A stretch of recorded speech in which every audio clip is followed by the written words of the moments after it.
for something that I did. Canada.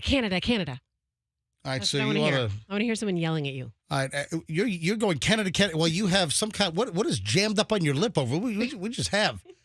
So Roxanne has don't put it down. No, she has her entire makeup regime. Oh my God! And you know what? I just realized I haven't put makeup on since Friday. I feel like I forgot to do it. Forgot how. I should so say. you weren't out and about. You guys weren't hitting the hottest restaurants in town over the weekend. We didn't do anything. I mean, we did something Friday night and then nothing all weekend. Well, because, Roxanne and Dig Dug, her fiance, they're like movers and shakers around the Tampa Bay area. So generally, you guys are all out at the hottest restaurants, out to be seen, all dressed up to the nines. And I wouldn't go that far.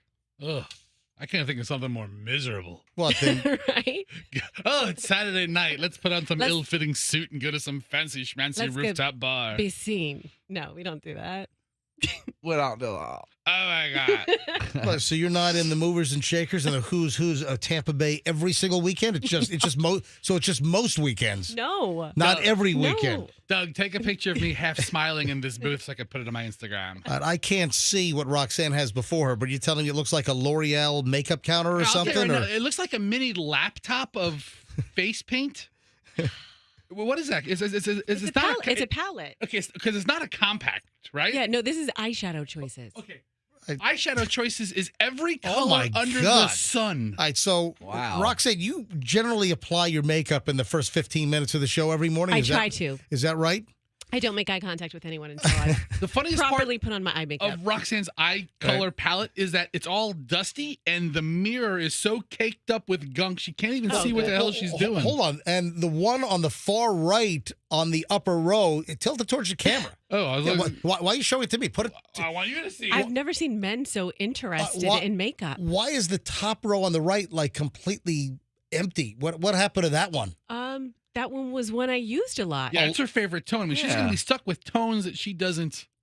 This looks like a wreck. Why don't you get a new one of those? Because my kids play with it and it gets all jumbled. Oh my God! So you got like duty fingers inside. There's one little kids don't have duty one little fingers. color bin that's neon orange and it's just Cheeto dust from the kids. My God! Roxanne's like, no, leave it. I like it. So orange is hot if you watch MJTV early in the morning, if you watch us in the beginning, you'll be able to sometimes sneak Roxanne. Hey, Coop, how many times do we actually get Roxanne applying makeup? I would say about at least 10 times a day. No, it's not that much. No, not that much, but it's at least once a day. You'll definitely see her applying makeup every day. So, all right, so you want to hear about the Canadian first? Yes. I once had a Canadian yell at me because, and I got to be honest, that I don't dislike Canadians. I have no issue with Canadians, but a Canadian yelled at me for mispronouncing the city from which the Maple Leafs hail. The city where the Maple Leafs come from, Froggy, is pronounced how? Where is that? Toronto. Okay. Fester, where do the Maple Leafs come from? Of course, embattled in a series in the first round of the hockey playoffs with our very own Tampa Bay Lightning. How do you pronounce it? I would probably say it like Froggy, Toronto. All right. Roxanne? Toronto. All right. So everyone has said it exactly the same way. However, Canadians say it differently? Yes. So you're not supposed to pronounce the T in Toronto. And I had a Canadian call up and yell at me one time. This is on the Schnitz Show on my afternoon program, which, by the way, can be heard every afternoon, 3 to 6 p.m., technically 3:06 to 6 p.m., after the news, top of the hour. Oh, so you're supposed to pronounce it Aronto? No. It's the second T. Oh, yeah, that's good. That's what I was like. Aronto. That doesn't make sense. All right, so Schnitz Show, 3 to 6 p.m. on 1010 a.m. here in the Tampa market, 103.1 FM in Pinellas and 92.1 FM in the Tampa area. So 3 different channels to listen to the Schnitz Show. Yeah, I had a Canadian. This is maybe 4 or 5 years ago, called up and Sue answered the phone, my producer. Hello, Schnitz Show. That is a dead ringer for how she sounds. And it was like something like, tell Schnitz that and he wouldn't go on the air, that he's mispronouncing Toronto. And you don't say Toronto. Like the second T is supposed to be silent, blah, blah, blah, blah. So it's Toronto? Toronto. You're not supposed to say Toronto, like Toronto truck. Or Toronto, as in your big toe. It's like Toronto. Toronto. All right. Allegedly, that's how you're supposed to pronounce it. You're not supposed to put any emphasis. You're supposed to make like the second T sort of silent. Really? Yeah. Do they make other T's silent in other words, like middle of the words? Like instead of poutine, it's pooing? Or how about tomato? Is it tomato? Tomato. Yeah, tomato.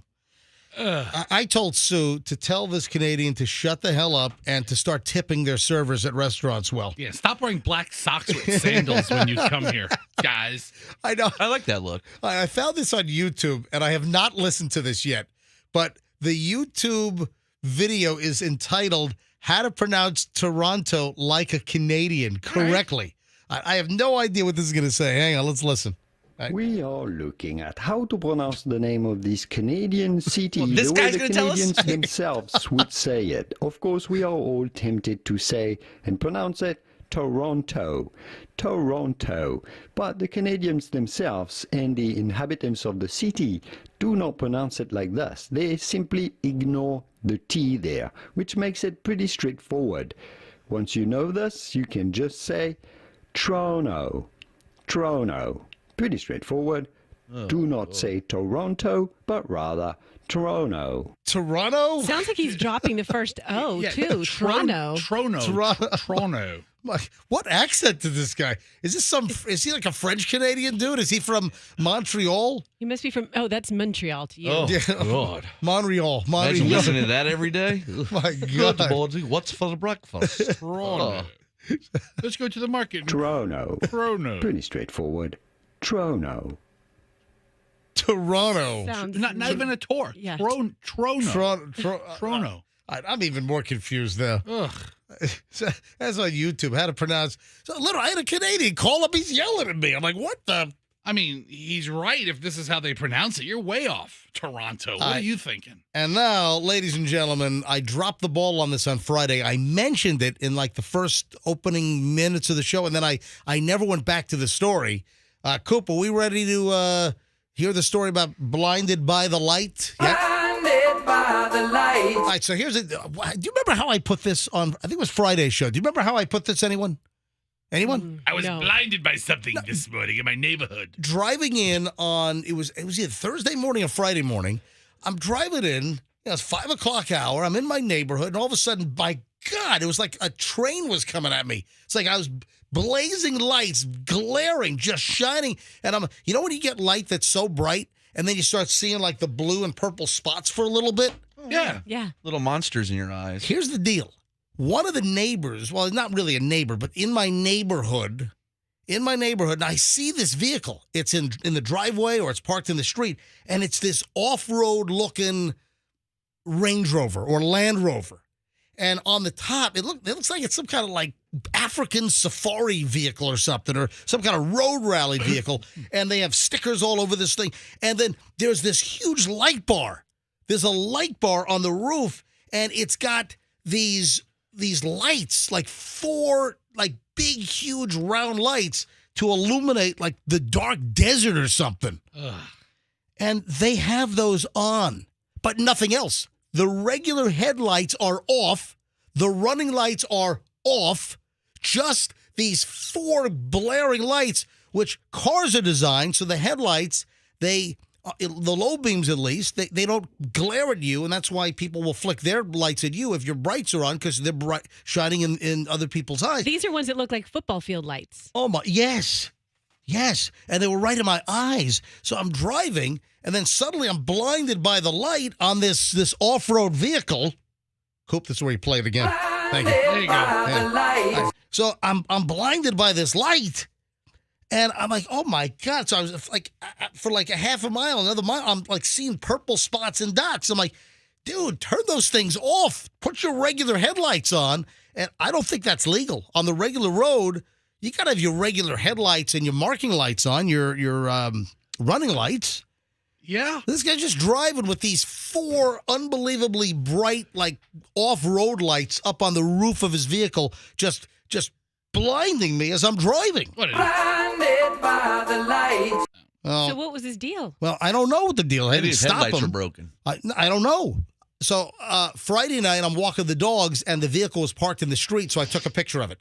So if you want to see these lights that blinded me, put them up on the website at mjmorningshow.com. That's mjmorningshow.com. So take a look at the neighborhood guy that blinded me with his lights on the roof of his vehicle like he's in some kind of a road rally in the desert of Africa. Yeah, that's a real Yeah. specific guy. Yeah. You go out, you buy a Land Rover or like the Jeep heads Yeah. who have these Jeeps and they make it look like they're going to be climbing rocks this weekend. Meanwhile, they're just driving on 275. all you're doing. Your tires humming, zipping down the road. I'm telling you, just unbelievable. All right, early morons in the news are next. And oh my God, do we have some morons for you? Yes, we do. The morons, ladies and gentlemen, don't move. Great pile today. Next on the MJ Morning Show. Hey, you know, when it comes to choosing an AC company here in the Tampa Bay area, you got a lot of choices, obviously. You hear a lot of advertisements. You hear a lot of...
And the early morons of the news are before us, and there is no shortage of these more every day. Do you realize that there is never a day that we are not looking at these idiot stories, which we call morons of the news? You realize there's never a day? Yeah, never. There's never a day where I say, you know what, the morons really suck today. It's a lousy day for. There is never a day that those words either come out of my mouth on the air, come out of my mouth in the studio off the air, or that I just think it without blurting anything out at all. There is never, ever a day that occurs. Never. Yeah, we're very blessed both to be in this area of the country and to be in this fine state to where there's just a plethora of not only homegrown and local morons, but just from around the world, the country and the world. We're very blessed. Well, thank you, Fester, for that in-depth team coverage and analysis here on the MJ Morning Show. I just walked in on the second part of this conversation, and I just heard you guys talk about being blessed and we're how blessed. great it is here. And I assumed it was, I don't know the if weather. I don't know if I would use the terminology blessed. Well, for a morning show that makes fun of everything, yeah, we really are. I don't think no, we don't make fun of everything. Most things. No, we make fun of what needs to be made fun of. I don't think that we necessarily just set out to make fun of everything. I'll prove my point right here. Well, go ahead, prove your point. What's the first moron? All right, the first moron happens to be a local story here. Now, Coop, when you leave the show at the end of the week, are you going to leave Largo as well? As you guys look to leave your current housing, are you looking at somewhere outside of the enclave of Largo here in Pinellas County? You know, funny enough, I've really grown to love Largo. Like, there's a special place in my heart now for Largo, but just like with a lot of things right now, I need to move on to bigger and better, and I'm moving to St. Pete. Hopefully, I want to move to St. Pete. Have you guys found a house? No. Okay, so you're not moving anywhere. No, Okay. there's nothing on paper, but you guys we have dreams. aspirations to move. Yes. Now, here's the deal. We spoke about this last week because Coop, one of the reasons why you guys have been prompted to look for another place to live is your apartment complex hit you with, what do we say, nearly a $400-$500 rent increase? So it went up like $450. I just checked over the weekend. It was like $450. And we talked about this. We took phone calls that rents obviously are going up all over the place. We've been monitoring this. We have a rent increase monitoring center here at the MJ Morning Show. If you ever need to call and complain, it's 800-990-1047. Register your rent increase complaint, 800-990-1047. All right, folks, don't call. No. Yeah. But we did I was take, like, when did that department start? That's pretty great. We did take calls on the program last week when Coop told us about the rent going up. And you guys are looking, you've got 2 roommates, so 3 of you. Now you're looking for a house. Well, we figure, paying that much for an apartment when we can pay that much for a house is like, we might as well move into a house. Yeah, but the issue is, how much is rent going up to? So how much do they want in your apartment complex now if you renewed your lease? It's like $25 and some change. So $2,500 and, All right, well, listen, it depends where you want to find a house for that. I don't think you're going to find a house in a prime neighborhood, a 3-bedroom, 3-bath. Is that what you're looking for? Or 3-bedroom, 2.5? Or what? 3-2. A 3-2 will work? Yeah, 3-2 will work. So would somebody get their own bathroom? Or would Somebody gets their own bathroom, but that person has to pay for a majority of the streaming services. That's what we figured out. That's the deal. Huh? Yeah. I gotcha.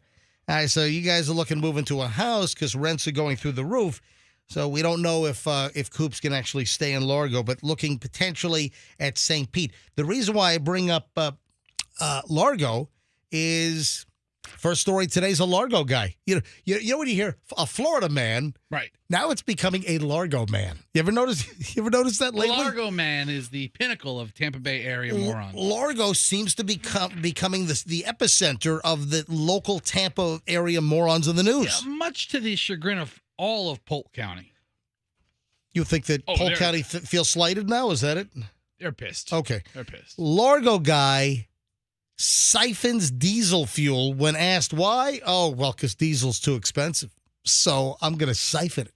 Of course. I mean, he's not wrong. It is expensive. You can't steal gas or diesel, folks. Knock it off. Unless there's a zombie apocalypse. A Largo guy. Did they do that in that show? Well, yeah. That's They all were they did. siphoning gas. Yeah, I watched the first, 2. Michelle That's and the I. only episode I saw.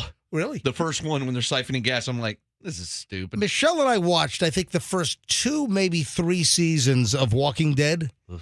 And then it just got very repetitive, and we just stopped. And I know that, didn't it just end like in the last year or so? What? Oh, No, yeah. it went ended on like for- 5 years ago. It went on It's for, not over yet. hold on, it's not over? My mom is a big Walking Dead fan, and she tries to convince me to watch it like all the time. What? It's What? Like still the on. Walking Dead Still on? grandkids now? Who are What part of it? freaking season are they in? I think they're finishing their 10th season, What? but it's in like 3 different parts. It's the longest zombie apocalypse. I can't even say it. You Ever. can't even say the damn thing. Apocalypse. Apocalypse? What Yeah. is Uh, apocalypse? Is that it? Up. Yeah, What there do you you, go. hold on. What do you think it is? Apocalypse. Okay, hold on. Roxanne, take a breath and say the word. All right, how do you say it? Apocalypse. Oh my gosh, you can't say it. Having a mini stroke over here. This is the apocalypse of Roxanne's All right, vocabulary. I say it again. A zombie. What Fester just said. No, you say- apocalypse.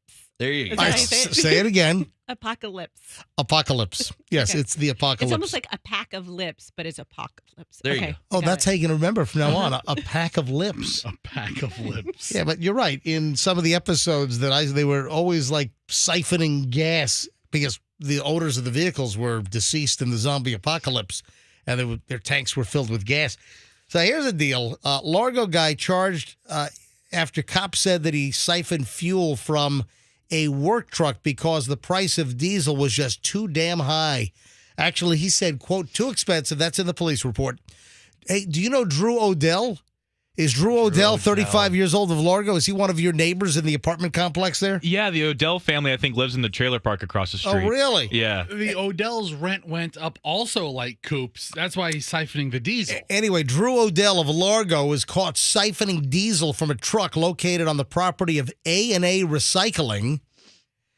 Cops were called to the business, and that's where officers said that Odell was spotted leaving the premises carrying 2 5-gallon gas cans that he did not have before. After he was read his rights, cops said that Odell admitted to taking 10 gallons of diesel fuel out of one truck, which was parked on the property.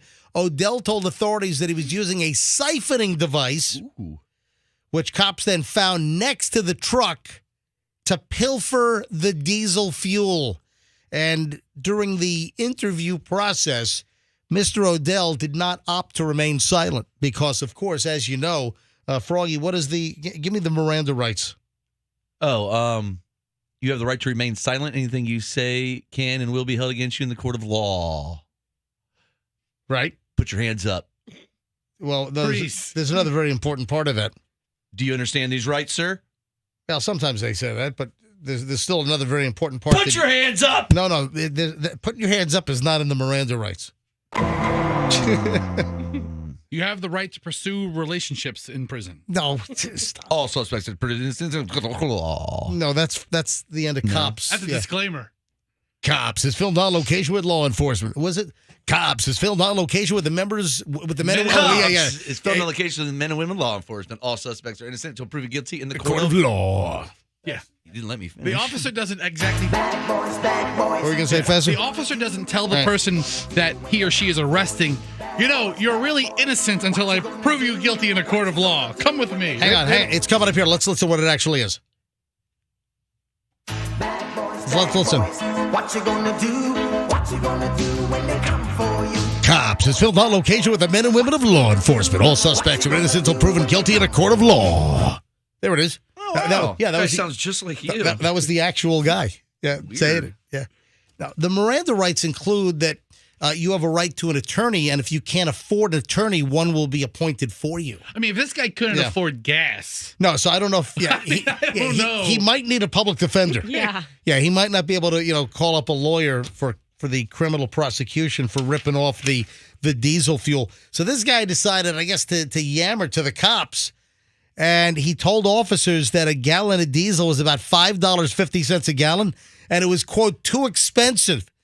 And because he had other financial needs and obligations, couldn't afford the diesel, so he decided to rip it off from A&A Recycling, LLC of Largo, Florida. Not cool. Anyway, he was charged with petty theft of under $100, and a $250 bond was set. But folks, you can't steal diesel Mr. Odell. But what about Mr. Odell's honesty about the whole situation? I don't think that's going to go very far. Listen, do I think Mr. Odell's going to be doing prison time here? I don't. I don't know if the diesel was then brought back in the containers, or I don't have the story whether the Largo police made the guy use the containers, the gas cans, to then pour the diesel back into the truck, or do they take the diesel as evidence? It's in the evidence locker right now. So they got flammable diesel fuel in gas cans in the Largo evidence lockup next to the bales of heroin and cocaine? Wow. Could be an issue. It's a lot of aromas coming out Yeah, of that. lighters and crack pipes could be an issue. All kinds of stuff in the Largo police evidence lockup room. All right, so for $15, I'm on Lowe's.com. Yeah. And it looks like a pretty efficient Siphoner? hand pump siphoner. Yeah. So, Ooh. I mean, imagine it take them, 10 minutes to fill up a couple gallons. Folks, don't siphon gas and diesel. You know, over the months now, with prices going through the roof, we've had numerous stories of crooks not just siphoning, but drilling holes in fuel tanks and letting the gas drain out into containers. And people are ending up with like damaged fuel tanks under their vehicle with holes in it. I mean, so not only are you stealing somebody's gas, you're also damaging the actual vehicle itself. That's the biggest thing I hate about my wife's SUV. Is What? that it has like the little push button. The gas tank doesn't lock.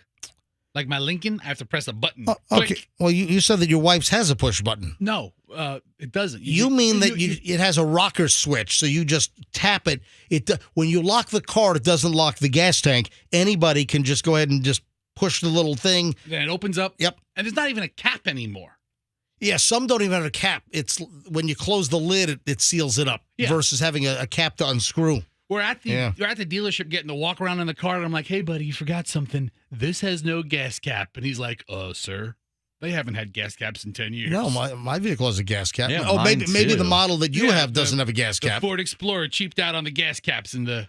So, but I always think somebody can get right in there, siphon it out if they wanted to. All right, hold on, folks. The Morons in the News early edition continues. It just gets better and more morony from here. Oh, that's a good slogan. More morony.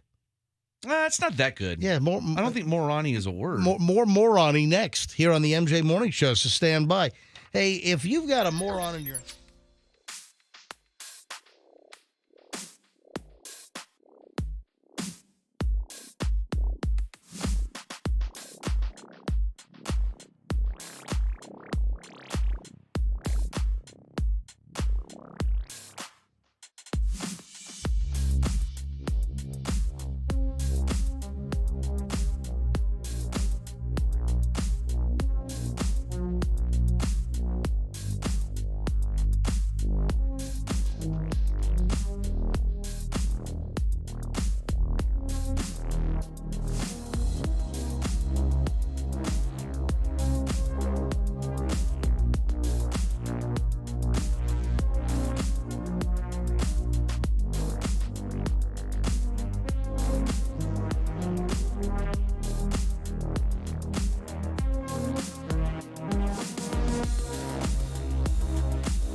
Rolling up on 7 o'clock here at the MJ Morning Show. Fester, you got to see the video. It is up at mjmorningshow.com. Oh, my God. Have you guys seen the out-of-control drunk driver car wreck in a parking lot in Oregon? This is unbelievable. You know, this is one of these videos where you say to everyone at work, you know, if you're back in the office, if you're back to work, hey, come look at this thing. You know, you bring it up on your computer screen, or you grab the link from our website and then you start texting it out to all of your friends. Take a look at this thing. Guy in a parking lot is a maniac and suspected drunk driver in Oregon City, Oregon, smashes into 11 cars in a parking lot. Absolutely crazy. Fessy, you have the video up. What are you doing over here? I'm trying to find it. It's on mjmorningshow.com. Hey, Coop, did you put this thing up as a link? He did, but it's like a 2-minute population delay. Hey, Coop, can you just grab the... Oh, it's not populated yet? Yeah, so Kook. Yeah, so hey, Kook. Yeah, Kook. Oh, man, I wish I would have thought of that before the week he quits. But he put it on the website. He hit activate, and it takes a couple minutes before it logs on. Is it not rendered yet? The word you're looking for is rendered. No, it's not. Is it rendered yet? Coop, can you check and see? I have it on mine. I see it under, it's like the first row under there. All right, keep refreshing. Let me tell the story. Well, I need you guys to see the video. We will. All right. This is nuts. It's like a white, like a work truck. I mean, how do you describe this truck? When you bring the video up, Fester, you know vehicles. I mean, you sell RVs as your second job. Unless it's a recreational vehicle. Unless selling RVs is your first job and the return of the MJ Morning Show is your second job. I don't know. This is the part-time gig right here. Oh, this is the part-time job? Is that it? All right. Oregon City, this happened on Thursday, and a witness grabbed a cell phone that they had and activated the camera and is recording. Listen to this. Is the video up now? Is it ready? Listen to this. Watch it. Look at this. This is like holy cow. 1, 2. Yeah, folks. Now, all 11 are not captured. Okay. The person that grabbed their cell phone and started recording. 3, 4, 5. Are you watching this? That's amazing. This is insane. And then people are running to make sure that people aren't hurt. We don't get all 11. So how many did you just count, Roxanne? I just counted 5 or 6 right off the bat.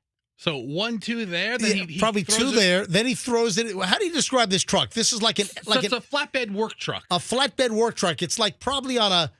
Then look at that. Just smash another 2. So the truck is probably like a F-350 Right. or something like that. With one of those flatbeds, and then like the diamond plate side. Oh my! Look, was that a Kia?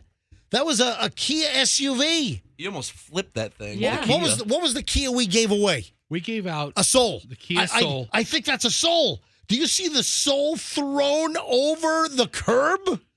and the big towering light poles Is what stopped them. Well, there's a giant towering light pole in the parking lot, a parking lot light that is then the whole thing, which must be that pole must be what 60 feet high, is 50 feet high. Is it gets hit and the pole is shaking back and forth. Okay, so is this on purpose? Is he drunk on the job? He's got. There's no way he's sober. I mean, Well, suspected DUI. Let me give you the details He's on driving this. like he's playing Grand Theft Auto. Well, exactly. I mean, that's what this reminds you of. A suspected DUI driver crashed into nearly a dozen vehicles, according to Oregon Live. We got the video. And damaged 2 businesses as well. This happened on Thursday. The driver was finally arrested. Officers responded to reports of a crash at Beaver Creek Road, Oregon City, Oregon. Cops said they found a parking lot full of smashed vehicles, and a witness provided video of what happened. The video shows the truck ramming into several cars before putting it into reverse and smashing into more, then accelerating aggressively into 2 more, sending 1 airborne. That's the Kia Soul. I think that's a Kia Soul, a white Soul in a parking spot.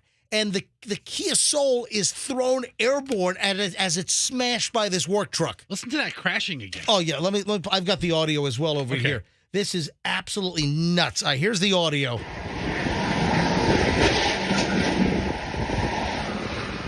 Then he puts it in reverse. Here we go. Then he smashes into more vehicles. Oh, my God. And then he puts it in forward again, and then he throws the Kia into the air. Bam! Oh, my. Wow. I mean, this is unbelievable. So according to the video, the really, Yeah. really convenient part of all of this, Oh, in the background is a Napa Auto Parts. right across the street. Yeah, right. Oh, that's nice. I think it's in the same parking lot. So all of the people can get their parts at the... It's right there. Yeah, Yeah. they can get all their parts for the repairs at the Napa Auto Parts. Wow. What a mess. All right, this video is insane, folks. You're going to want to see this. It's up at mjmorningshow.com, and you're going to want to show people you work with. You're going to want to send this to your kids. You want to send this to coworkers, friends. You know, you think you have a bad day? Well, take a look at this. You just go into a store in a shopping center parking lot, and some maniac in a big work truck just starts plowing into cars.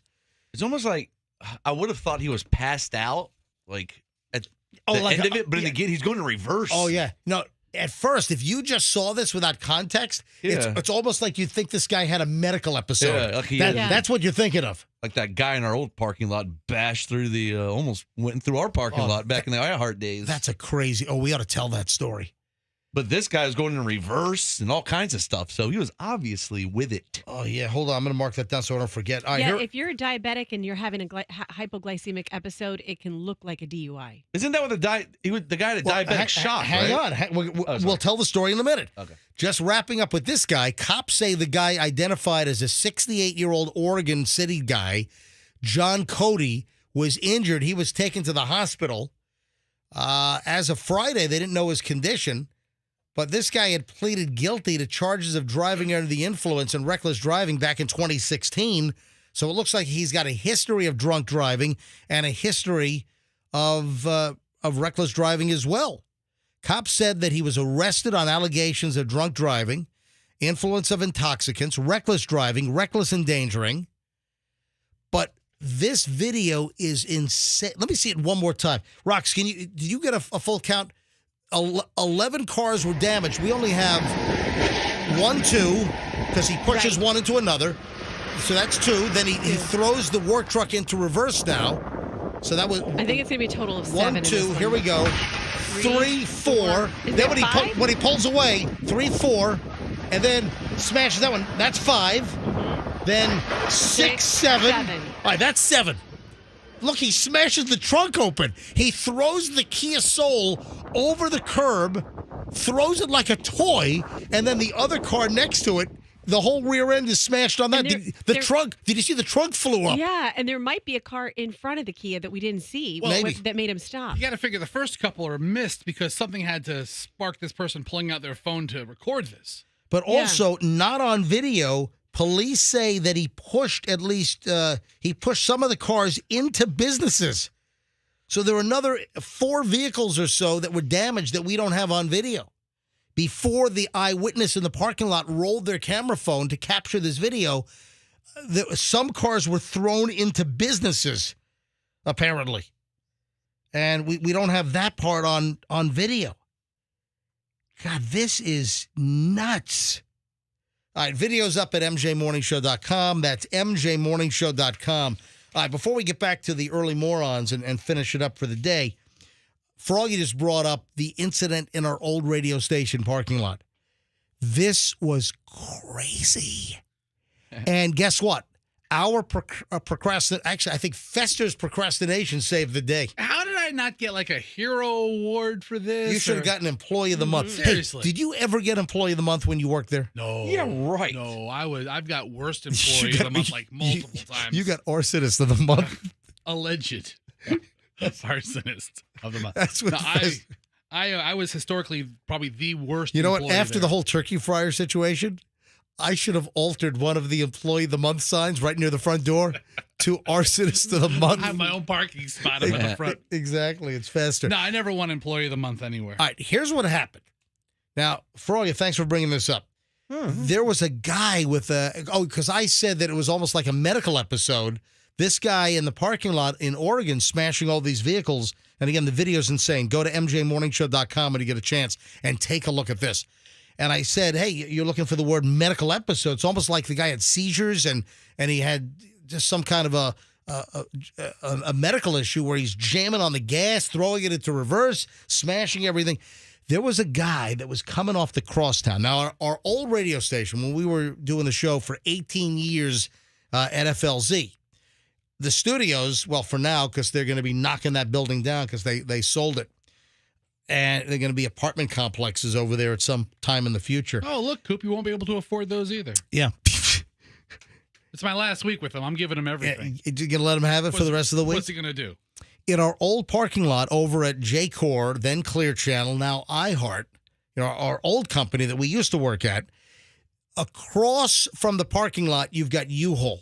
And then a little further to the east, a couple of hundred yards, you have that off-ramp right before the railroad tracks, right? You have the off-ramp, right? Or is It looks different now. Or is the off-ramp after the track? Anyway, if you're headed, I guess it's south. If you're southbound on the Leroy Selman Crosstown Expressway, and you get off, and it's all different now because they built the flyover, and you've got a whole different traffic pattern. But the old pattern was you exit onto Gandy, and then it puts you at those railroad tracks, and then you've got the U-Haul rental and storage place on the right, and then right across on the left is our old radio station complex, where we used to broadcast for 18 years when we did the MJ Morning Show over there. There was a guy who flew off of the crosstown ramp at an excessive rate of speed. Didn't the cops estimate that he was going like 90 miles an hour or something? Ridiculously high. It was nuts. He was driving, it was a conversion van, wasn't it? Yeah. It was one of those like Ford or Chevy conversion vans, and the guy flies off the ramp at a ridiculous rate of speed, jumps over the railroad track, and then hits the median, goes airborne. This is like an episode of Chips. The guy goes airborne, and his van is airborne, headed right into the radio station parking lot right near Gandy and Dale Mabry.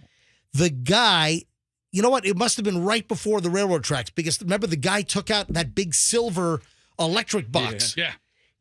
At the railroad crossings, you'll take a look, and sometimes they have those big silver electric or switcher boxes, whatever they are, and they're pretty big. They're like the size of a mattress. This guy smashes the vehicle through that box. I mean, just obliterates the box. Now is heading airborne into our parking lot. And you have all of the radio station employees' cars that are in the parking lot, Roxanne. Look at Roxanne's mouth is open. She's like, oh my God. All right, so give me that look again. It was all the nice cars, too, the sales cars. Yeah, all the fancy schmancy cars. All the salespeople and the office staff, they're parked right in the parking lot. This van was airborne and headed toward probably half a dozen cars parked in our parking lot. But this guy's airborne 90-mile-an-hour van never hit one freaking car in the parking lot. Why? Because of Fester. Because of Fester's laziness and Fester's inability to get something done. We had a gigantic mound of sand. How was it? 5 feet high? 6 feet high? I was going to guess higher than that. I was thinking like it's a mountain of sand. We had high. We had a huge mountain of sand because we did. You were going to bring sand to the beach. No, well, close enough. We did our Oh my God! Cover your mouth. Sorry. Yeah, we're still Sorry. in a pandemic. Yeah, here. we You're are. Sorry. Hacking up all over everybody. Excuse me. So we did a parking lot promotion based around like Survivor. Survivor Yeah. just came out. We Oh. did. No, I think it was the second one. Didn't we do the first and second We one? we did two. The first one was a beach. We did. And the second one was the Australian Outback. I think. Well, Yeah, we did two of them. But they were both. We did two sand ones. Yeah. Okay. But both had sand. right. Yes. So Mr. Kim from Mr. Kim's Landscaping out in Ruskin, he did all of the designs and brought in all the trees for our Survivor promotions. We built like a tropical island in our parking lot. And we brought in tons of sand to make like a fake island or beach. And once we were done with the promotion, all the sand was like bulldozed into a pile which remained in the corner of our parking lot. For a year. Yeah, at least a year. And like Dave Reinhardt. Dave, rest in peace, Dave, the best. So Dave kept saying to Fester, was it Dave and Dan Loretto at that point, or was it just Dave? They kept, Fester, you got to get the sand out of the parking lot. And it got to the point where they quit asking you because it was like close to a year. Grass started growing on the mountain. Right. It's true. Yeah. We had vegetation growing on the mountain. You ever see a big pile of dirt and there's like and a all of a little sudden- tree coming out of it? That was this pile. It was sand. It was fun to play on. And Fester just didn't get it removed. Fester was supposed to call a company, have it removed, have it hauled away, and Fester did not. It turns out that Fester's procrastination saved the day. We would have had, Fester, what would you estimate? That guy was headed toward a whole row of cars. That guy might have wrecked 10 cars. He would have plowed right through him. I mean, the building would have stopped him. At a high rate of speed. And who knows, that guy could have ended up in our building as well. Fester's procrastination of not having a 6-foot mound of sand removed saved the day. Because the guy goes airborne, smashes through the railroad equipment at the railroad crossing on Gandy, right near Dale Mabry, obliterates the CSX train equipment, and then instead of plowing it to a whole row or two of Clear Channel employee salespeople's cars, the mound of sand, the guy nosedived airborne right into the mound of sand. Oh, my God. The sand stopped the guy's vehicle cold. You're welcome. Exactly. Did anyone ever thank you for that? No. Did management ever say, Festa, thank you? Your laziness and your slovenliness, it saved the day by preventing probably Could have saved a life. Probably $100,000 of damage in cars alone. Easily. The timing of your laziness was perfect. It was. And it turns out this guy had a medical episode. And didn't they say he went into like diabetic shock? And if I'm not mistaken, wasn't he like a disabled? Yeah, he had hand brakes and hand gas pedals. Yeah, he had hand controls. Yeah, and he like froze up and just The guy, I don't know, he grabbed it and just pressed as hard as he could. he had a. I'm sorry, I don't know. It was insane. It was terrible. I mean, I'm just thinking of the crash because the guy and who witnessed it. I was one of the few witnesses Yeah, because I was out there with some mixer guy. Yeah, That must have been terrifying. Yeah, it so was pretty cool actually. Froggy was in the parking lot, heard the smash. Next thing he knows, it was like a white conversion van, right? Yeah, I heard it go through the metal box, and then I turned around and it was in midair. And it nosedives right into Fester's pile of And I was sand. just like blown, and the the sand. I mean, it was Big cloud of sand, a This- mushroom cloud. it of was just sand. crazy. Sand is thrown all over the parking lot, but the pile of sand, it saved the day. It's amazing. And the vehicle nosedived in, prevented the crash into all of our employees' I vehicles. think it saved that guy's life too, because that I'm guy ended sure. up living. Imagine if he smashed in all those cars. He lived, but didn't he die later? Or what was the... No, Eventually, Or did he everybody live? dies later. No, but, so he did survive. Yeah, I that's don't right. know that he died because of that accident. Yeah, I'm conflating. I'm thinking of something else. He but lived that, The, yeah. the guy survived. Also, the pile of sand probably saved his life. So not only did Fester prevent excessive property damage in the radio station parking lot with his laziness, he also probably saved the life of the driver of the van. And again, yeah, he had like hand brakes, hand accelerator because he was disabled. And I think the story was that they said he had like a diabetic seizure. He was diabetic and he had a seizure. He went into shock. I never got a key to the city. I know And- you're a real hero. I never got a And- mayor's accommodation or anything like that. And coming off of the off ramp, coming off of the Leroy Selman Crosstown, heading west on Gandy, instead of him having a medical episode and him like fainting, whatever it was caused him to squeeze the accelerator as hard as he could. He was pedal to the metal essentially, and that's why he flew off of the off ramp and then hit the median, smashed through the railroad equipment, and then right into the pile of sand. Fester, Thank you. Good job, Nice buddy. work. Thank you. Fester, You're a real hero. round of applause. I appreciate you guys. Thank Yay. you. 2 decades later, saving Yay. this man's life. Ladies and gentlemen, Fester. There are probably still remnants of that sand in that parking lot. Yeah. Fester saved it. And our old radio station parking lot later this year, it is going to be bulldozed. They ought to get the guy back out with his van, have him take the building down. A little redo. No, but they're raising that building. That building's going to be leveled. They sold that building. Our old employees over at iHeart, they sold that building, and I think it's going to become like condos. That'd be nice. Yeah, but, the memories we had in that building, though, I mean, that parking lot, the stuff, the amazing radio and the promotions that we did in that parking lot. The both misdemeanors and felonies I firsthand committed in that parking lot. There were no felonies. All right, so, Froggy, you did how many concert series performances there? Tons. We dropped a car on a stage that Froggy had.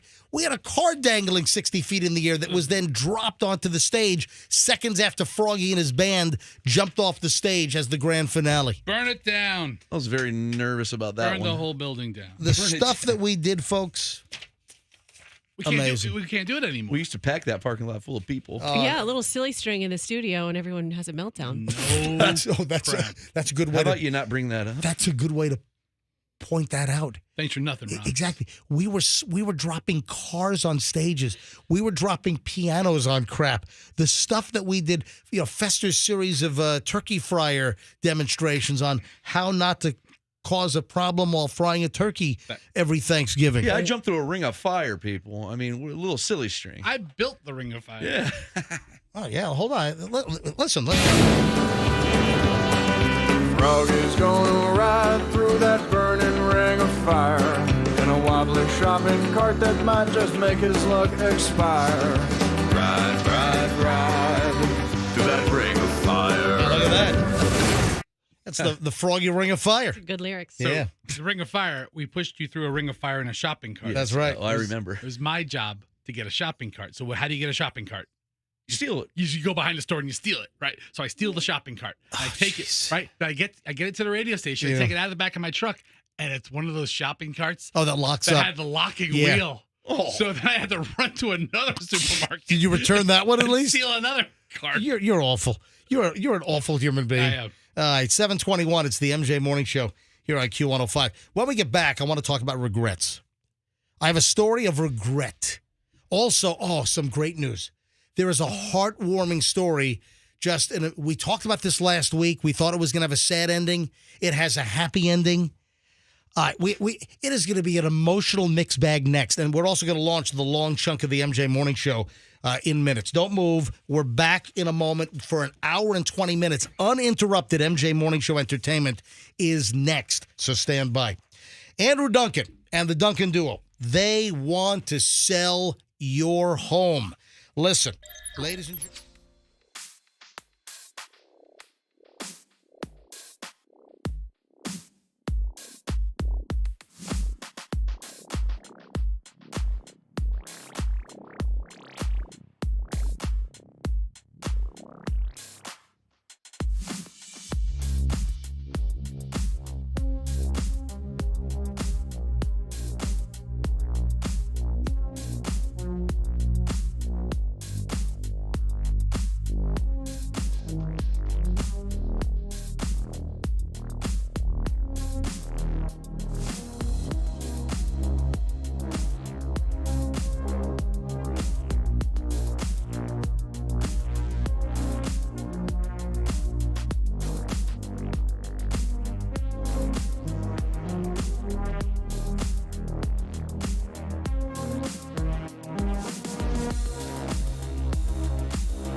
Folks, I am MJ along with Fester and Roxanne and Froggy and Coop. Coop's final week. Coop will fly the Coop on Friday and then try to tackle the real world with a new job. When do you start this new job? Have you already started? Have you already started showing up there by any chance? No, or- I start on Monday. So you leave us on Friday, you start the new job on Monday. Yes. Yeah. And you're going to be able to make it to my house on Friday night? Yeah, so what's the plan with that? Or is this... The plan is you're the guest of honor. Yeah. Okay, but this is not like a drug intervention. What do you think we're holding? Are you suspicious? Well, I just had a couple questions. All right, so folks, let me explain. Coop, our producer, turned in his 2 weeks' notice. And for whatever reason, he decided that he's going to go do a cold calling sales job. He's going to work for some IT company, and he's going to be handed a list of businesses and phone numbers to call every day.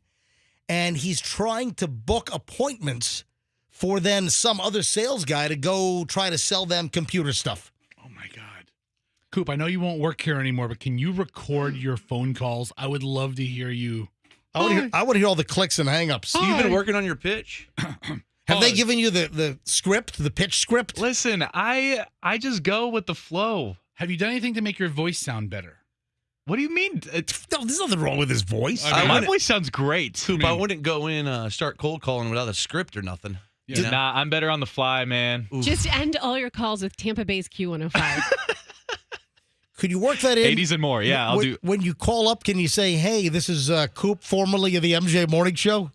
Oh, Hey, that might give me some deals. Oh, that might prolong the phone call and stall the hang up by another 5 or 10 seconds. You need to start every call with, "Oh, thank God you've answered." All right. Oh, thank God you've answered. Click. Hi. The life of a salesman. Hi, my name's Kyle from IT Solutions. We'd like to... Coop, our producer, is leaving the program, and he's taking like a 9 to 5 sales job, a phone solicitor job, and he leaves us on Friday. What's the call quota? I don't know yet. You don't know anything about this job. No. Well, hang on a minute. And Like I said, I'm on the fly. This is where regret enters the picture. I'll get to that here in a second. But first, though, we invited Coop to my house on Friday. All of us are available. Roxanne, is Doug coming, or is he out of town at some golf tournament? I told him about it. I think he hasn't told me if he's out of town Is yet. he flying? He was going to fly out of town. No, He'll he's let me not know coming. on Thursday, yeah. I want him to come because he always brings me like an expensive bottle of wine from his house. And He's got a collection. Some And- dumb bread. Well, Roxanne brought the dumb bread. That wasn't dumb bread. Roxanne brought me a loaf of bread that I swear weighed more than a 16-pound bowling ball. What was that bread you brought It's me? Hungarian bread. yes. It's the most dense bread on earth. It is a deadly weapon. It is. Eat this bread. You won't go to the bathroom for a week. Roxanne, it was like concrete. I'm telling It's you. the worst gift ever. Roxanne, last time Roxanne and Doug were at my house when we had the Christmas Yeah, the get-together. Christmas party. Yeah, Christmas party at my house. Roxanne brought me this Hungarian bread that I swear was molded out of concrete. You could put someone in Hungarian bread boots and sink them to the bottom of the lake. There's no doubt about it. In fact, I think that was used with these bodies that were dumped in Lake Mead out in Las Vegas. Yes. As a matter of fact. The Hungarian mob of Vegas used to use their bread. Friday night, we're having a going away party for Coop. Now, Coop, are you surprised that you quit on us? You leave us in a lurch with only 2 weeks' notice on a very active morning show. Are you surprised that we invited you to my house for a going away party? You know, I don't know if I'm surprised. You know what? I am surprised. When I got that text from you on Friday, I was like, oh, that's nice. But I wasn't expecting it. So I guess you could say I was surprised. There's no ulterior motive here. We're not, there's no trap. You're not walking. It's not It's going just classy. Yeah, I mean, it's not going to be like Hostel, the movie, where you're going to end up kidnapped and chained and, having your fingers cut off with a bolt cutter. I mean, that's not going to happen.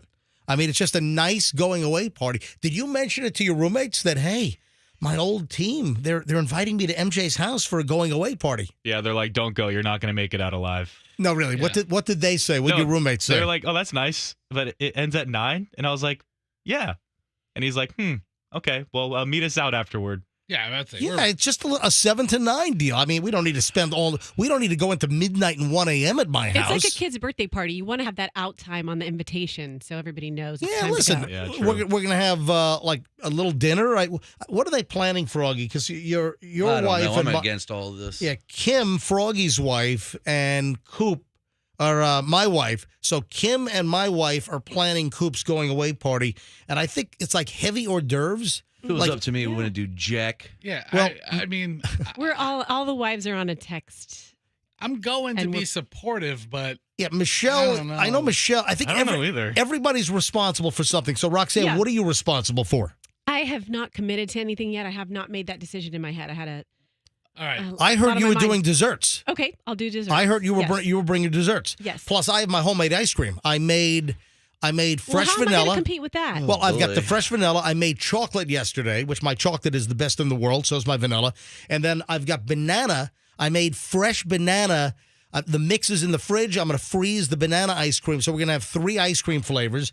Roxanne, you bring some cakes and stuff. Okay. And then I think Michelle is she needs to find some great local homemade tortellini. Yeah, she's doing tortellini skewers. Yeah, so Michelle wants to do tortellini with like a marinara dipping sauce, and Yeah. Kim's going to do a charcuterie. I don't know what's Yep. going on. I think I'll will be washing my And hair that sangria. day. Yeah, I'll be bringing 2 liters of Diet Coke and A&W root beer. Fester shows at my house with his own 2-liter bottles of soda because Yeah. we don't have any soda in my house. Yeah. Would you like some sparkling water? No, I don't want any sparkling water.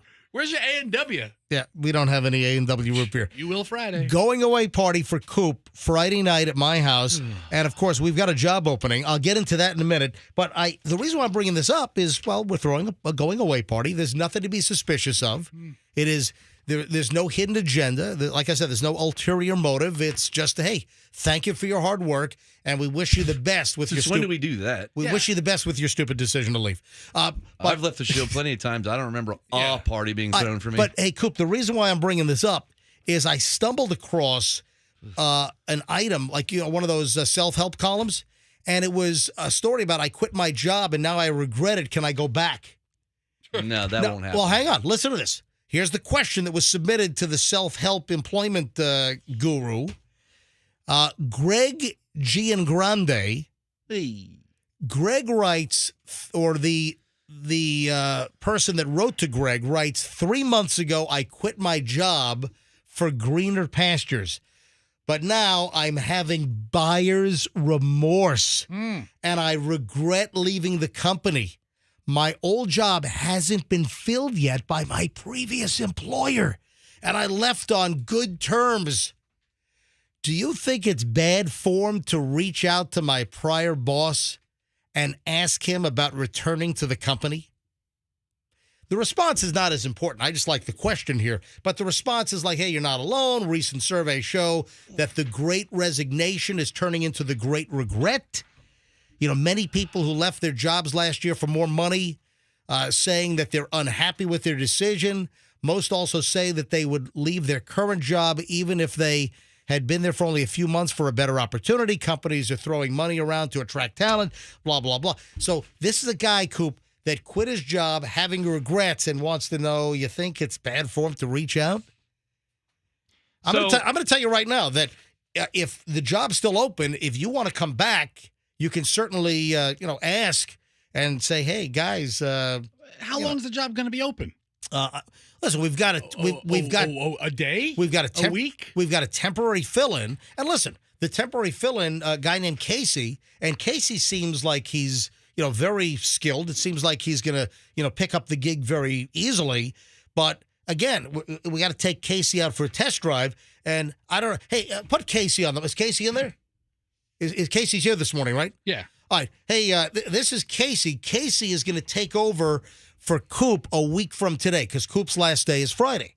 Now, Casey, first of all, welcome to the MJ Morning Show. I think this is the first time you're on mic. Yeah, appreciate it, MJ. Thank you. All right, so... Well, I like his voice. Yeah. Better than Coop's. You like that, huh? He sounds so much better than us. Casey, is this something that you'd like to do full-time? If you work out, would you like to be in this position full-time on the MJ Morning Show? Oh, absolutely, 100%. All right, so you're totally in the running to take over Coop's job full-time. Totally in the running, yes, sir. And when we say in the running, we mean Like the only person. No. There are some outside people we're talking to. Look, I'm not gonna lie. I was going to say, Oh, who's no. my competition? No, there are some outside folks we're talking to. Okay. But, Casey, you I know, think you have an edge because you're being trained to do the whole thing. well, yeah, right? I mean, right. Casey's being trained, and Casey's in-house. He already works part-time. Are you a part-timer here? Yeah, part-time. All right, so you're hoping to turn this into full-time Yeah, with that's right. benefits and everything. Of course. Do you have health insurance right now? I do, but I'm still under my mom's, you Oh, know, so- because okay. I'm a youngin', you know. How old are you? How old are Casey? you? I'm 24, same age as Coop. Oh wow! Same It's like age, it's yeah. like a swap out here. yeah, It's not yeah. that young, guys. I mean, All right, so 25 creeps up on you boys. so Casey is going to be filling in for Coop. Now, Casey, nice to meet you. I'm sure we'll talk to you during the course of the week. All right, now the question is, before I go on to the job opening and we have a lot of stuff to get to. I've got a very happy story I want to get to in a few minutes. But before, I want to take some phone calls on something. But I want to survey the MJ Morning Show team. I want to survey myself. I want to survey Roxanne and Fester and Froggy. And I'd like to ask you a question. Do you think Coop leaves us on Friday and we maybe talk to him occasionally, maybe see him occasionally, and that's it, that he just moves on to other gigs, and whether it's this one that he's moving to that's permanent, or he moves on to several other gigs in the future, which that would be my guess. Do you think there's any chance, Roxanne, do you think there's any chance? Why are you looking at Coop? Because he's about to get some news that he probably doesn't want to hear. Why is that? Well, I'm going to give my answer. Go ahead. All right. Do you think that Coop is going to be calling us back in a couple of weeks or a month saying, I hate this new job. It is like death in a cubicle. I get hung up on 99 calls out of 100. Do you think Coop is going to be calling us back to say, guys, it's not always greener on the other side. Is my job still open? I think that he's making the right decision right now for himself. However, all of this feels very ominous. Like his last day is Friday the 13th. Oh. And that's the party night, too. Oh, this is Friday the 13th? Yes. Oh, God. And Oh, guess my what starts God. on Wednesday? This Wednesday? Yes, I believe it's this Wednesday. I don't know. You're gonna gonna give me some astrological stuff. I am. What is it, Mercury retrograde is starting on What is it? Mercury retrograde. You I said said it. Mercury. You mean Mercury I said it retrograde? kind of funny. I don't know why. Mercury retrograde starts on Wednesday, if I'm not mistaken. Oh, tomorrow. Oh my gosh, it's tomorrow. No. Tomorrow's Tuesday. May 10th. Okay, May 10th. all I right. can see it on my computer. Okay. Well, Okay. I'm actually one step ahead of you, Roxanne, Wait, because no, let me finish. Okay. Let me finish. Okay. You should never start something new during a retrograde period. So you're starting something new, a new job. I don't know. I just don't know. And then his last day is Friday the 13th?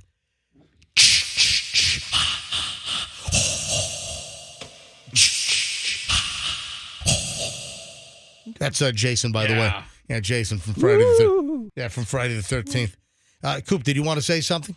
Well, Roxanne, my mom is into the same thing as your all, astrological stuff. Ooh. And she actually told me that for my sign that this is actually going to be good for me. So, Moms are supposed to say that. Jesus. All right, well, we'll see. And Coop, if you want to ask for your gig back, if a reasonable amount of time elapses and we haven't filled the job permanently, well, don't be embarrassed to call us. No. Because we're not going to hit you with, told you so. The hell we are. I mean, do we seem like those types? yes. Yeah, first of all, I wouldn't be able to live it down. yeah, Coop, after Friday, he'll never be back. All right, so all right. Now, Rox, what do you think? Do you think he'll be calling us I back? think there's a possibility. All I think it's like 60-40. All right, Fester, what do you think? I think he'll never be. I mean, we'll remain friends and maybe talk once, Okay. twice a year, but he's out. He's out. All right, Froggy, what do you think? I think that this is all a big ruse, and he's not going to a sales job. I think he's actually going to go to pop up at another radio station somewhere. I think he's lying. Oh, He knows, really? he knows nothing about his job, and it starts next week? Really? I got a list of people to call about. All right. That's what I think. I think it's all a big I don't ruse. think Coop is coming back. I think that Coop might want to come back, but he won't admit that he screwed up. His selfish pride will get in his way because we're trying to talk with him and be rational. He's like, nope. All's great. I love it. Even if it's the worst job in the world, even if he'd rather take darts to the crotch, he Hey, if it pays the bills. How much could it possibly pay? Okay, How much so- does a dark crotch pay? How much are you getting? How much does this job pay, Coop? I mean, Just I'm not gonna say. say that. What? All right, here's what I want to do. All right, before I get to my feel-good, happy story of the day, and what was my teaser? 8 o'clock, the warning story, right? I said I had a big warning story. When was the last time you were warned to stay away from somebody at all costs? Yeah, all right, hang on. We'll get to that coming up in just a bit. A warning to stay away from something at all costs. something or somebody. Well, hold on. Okay. You'll get the whole story here in just a couple of minutes. You know what I want to do before I get to my really good feel-good story of the day, which is coming up in a minute? I want to grab a couple of phone calls. I want to hear some calls about the Great Resignation. Folks, anyone listening, were you one of the people that quit your job? Because over the last year or so, people have quit their jobs in droves. It's called the Great Resignation. There's going to be thousands of people that quit their jobs in the last. But I want to hear from people that were part of the Great Resignation. They quit, they walked away from their job, and I'd like to know whether you think you did the right thing or did you regret it?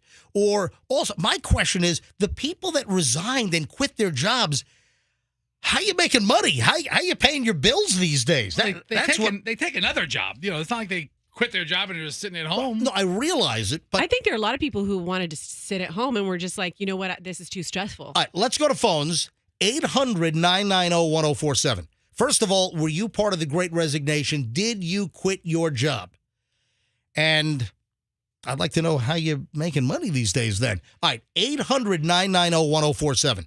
So if you were one of the people in the last year or so or during the pandemic, part of the Great Resignation, you walked away from your gig, I want to hear what you walked away from, why you did it, and what are you doing now? 800-990-1047. Fire up the phones. Couple of calls here. 800-990-1047.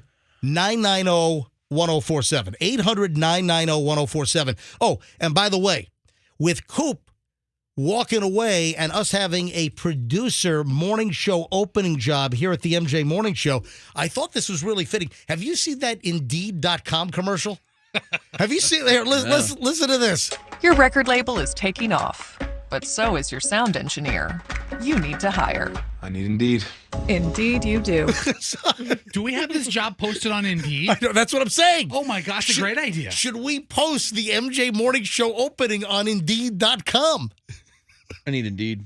Indeed, you do. Indeed, you do. That's what I'm thinking. All right, let's go to phones. Phones are jamming up here on the Great Resignation question. Then my feel-good story is next.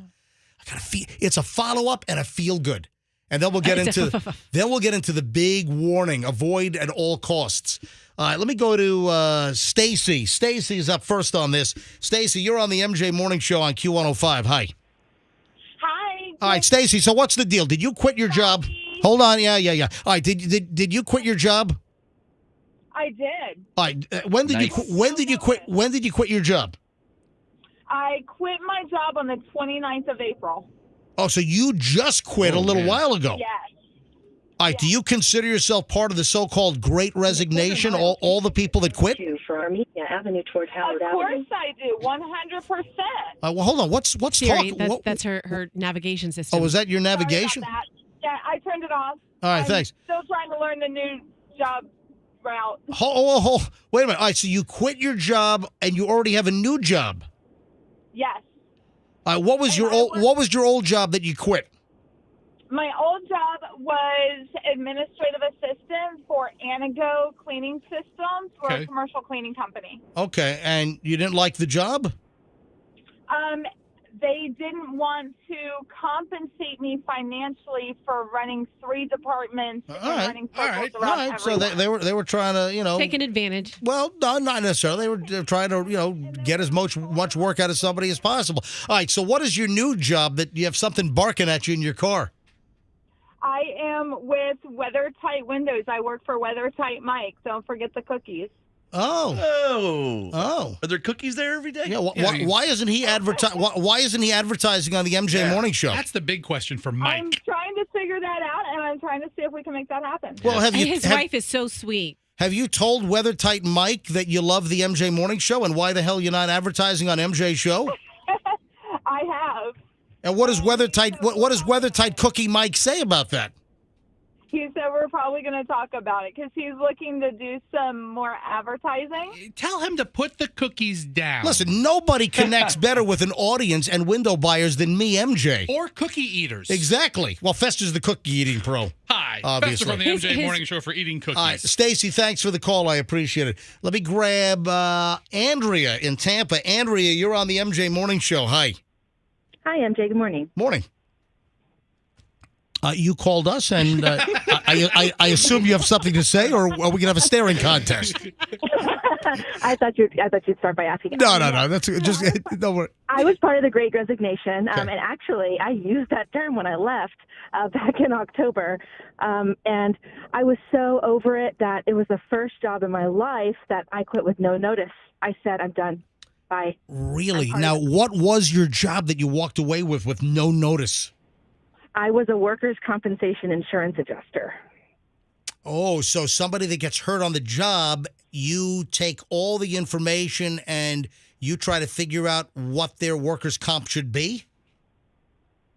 Yes. That's the old job. That's the old job. And then did you walk away with a new job, or you just did a Great Resignation like millions of Americans did and just walked away from work with no other job in the hopper? I walked away with no plans, no job, and I just said, you know what? Let's do it. I didn't know if I was going to move somewhere, if I was going to go work in a cashier. I didn't know what I was going to do. I just said, I'm done. And it took me 4 months to find a job. I applied hundreds and hundreds of them. So hold on, you broke up. You said you applied for hundreds of jobs? Yes. And it took 4 months to find one. I just started with a new one March 1st. Wow. And what kind of job do you have now? That's the thing. I'm an adjuster again. And I said I would never do it again. You're right back where you started from. Dun, dun, Okay, dun, so, dun, dun, Andrea, dun, dun, dun. hold on. Are you happier now? Absolutely, because it's a local adjuster. So I work for the county, and I get to do a different type of insurance. It's general liability, slip and falls, that sort of thing. But I get to work with local people. You know. Hey, you ever see the slip and fall scam where the guy was working in some business and he was in the employee lunchroom, break room, and they had an ice machine, and the guy deliberately put ice on the floor and then faked the slip and fall, and it was caught on their security camera? Did you ever see that? I have, and I've seen some of my own that I've had to work. They're quite funny. By the way, you said you're back as an adjuster, right? Yes, but not workers' comp. Okay, Fester's an adjuster as well. You got to stop it, dude. Fester adjusts all day long, and it's really pretty gross. Every day. You ought to see Fester's hands down there, and he's adjusting. I don't know what he's doing, but he's also an adjuster. Listen, if you're looking for a new line of work, But you had asked a question. What do you do for income during all that time? Because it was several months. Unfortunately, this is where the regret took place. I had to completely empty out my 401k. Oh, and of course, there's a penalty there as well. Oh, yeah, because I'm only 29. Oh, my God. Listen, Andrea, best of luck with your new adjustment job, and I want to thank you for listening to the MJ Morning Show, okay? Absolutely. I really appreciate it. Bye-bye. Andrea, thank you. I appreciate it. Look at the phones here. Asking about the Great Resignation. How about Claudia in Odessa? Hi, Claudia, MJ Morning Show. Did you resign during the Great Resignation? I did. My last day was September 25th. Of last year, and why did you walk away? Why did you become a stat in the Great Resignation? I actually got used to working from home. Had never worked from home in over 20 years that I worked at the company I worked at. We were forced to work from home, and I got so used to it, I was like, I'm not going back. So then they had people come back to the office, and you said, I don't want to go back. Exactly. Now, when you quit, did you have another gig, or you just walked away with nothing in sight? Well, I actually love my job, so I try to stay and work it out. But no, I left with another job in line. Gotcha. All right, thanks for the call. Let me grab, looks like Chris is in Tampa next. Hi, Chris. Were you part of the Great Resignation? Hi, it's Christy. Yes, I was. And what happened? I love you guys so much. Thanks for having me. Christy, right? We love you too. Christy, thank you for being a valued MJ Morning Show listener. All right, so tell me about your great resignation.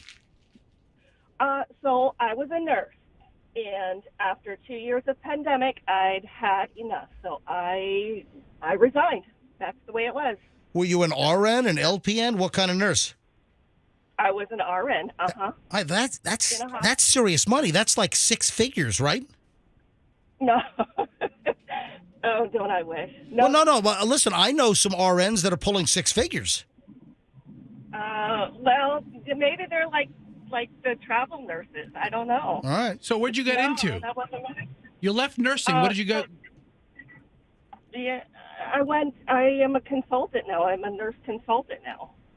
And did you walk away with a job in mind, or did you just walk away and quit and then look for another job? I had already been looking, and I was only unemployed for maybe a month, and it all kind of panned out nicely. Very good. So. Christy, thank you so much for calling in, and thanks for listening. You're welcome. Have a good day. You too. All right, Dade City is next, and Felipe. Hey, Felipe, were you part of the Great Resignation? Yes, sir, I was. I ended up working at the dealership for 16 and a half years. And I quit probably 7 or 8 years into it. And I ended up going back after like a year. And? I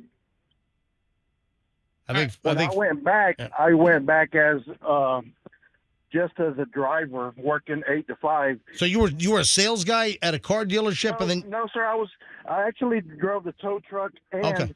I also was a mechanic. All right, so you walked away. Did you just walk away with no other gig when you quit?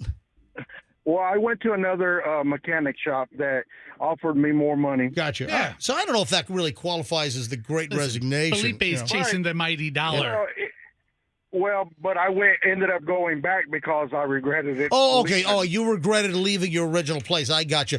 Felipe, thanks for the story. All right, phones are loaded. Let me just grab a couple of quickies here, and then we got to move on because I've got a really good story.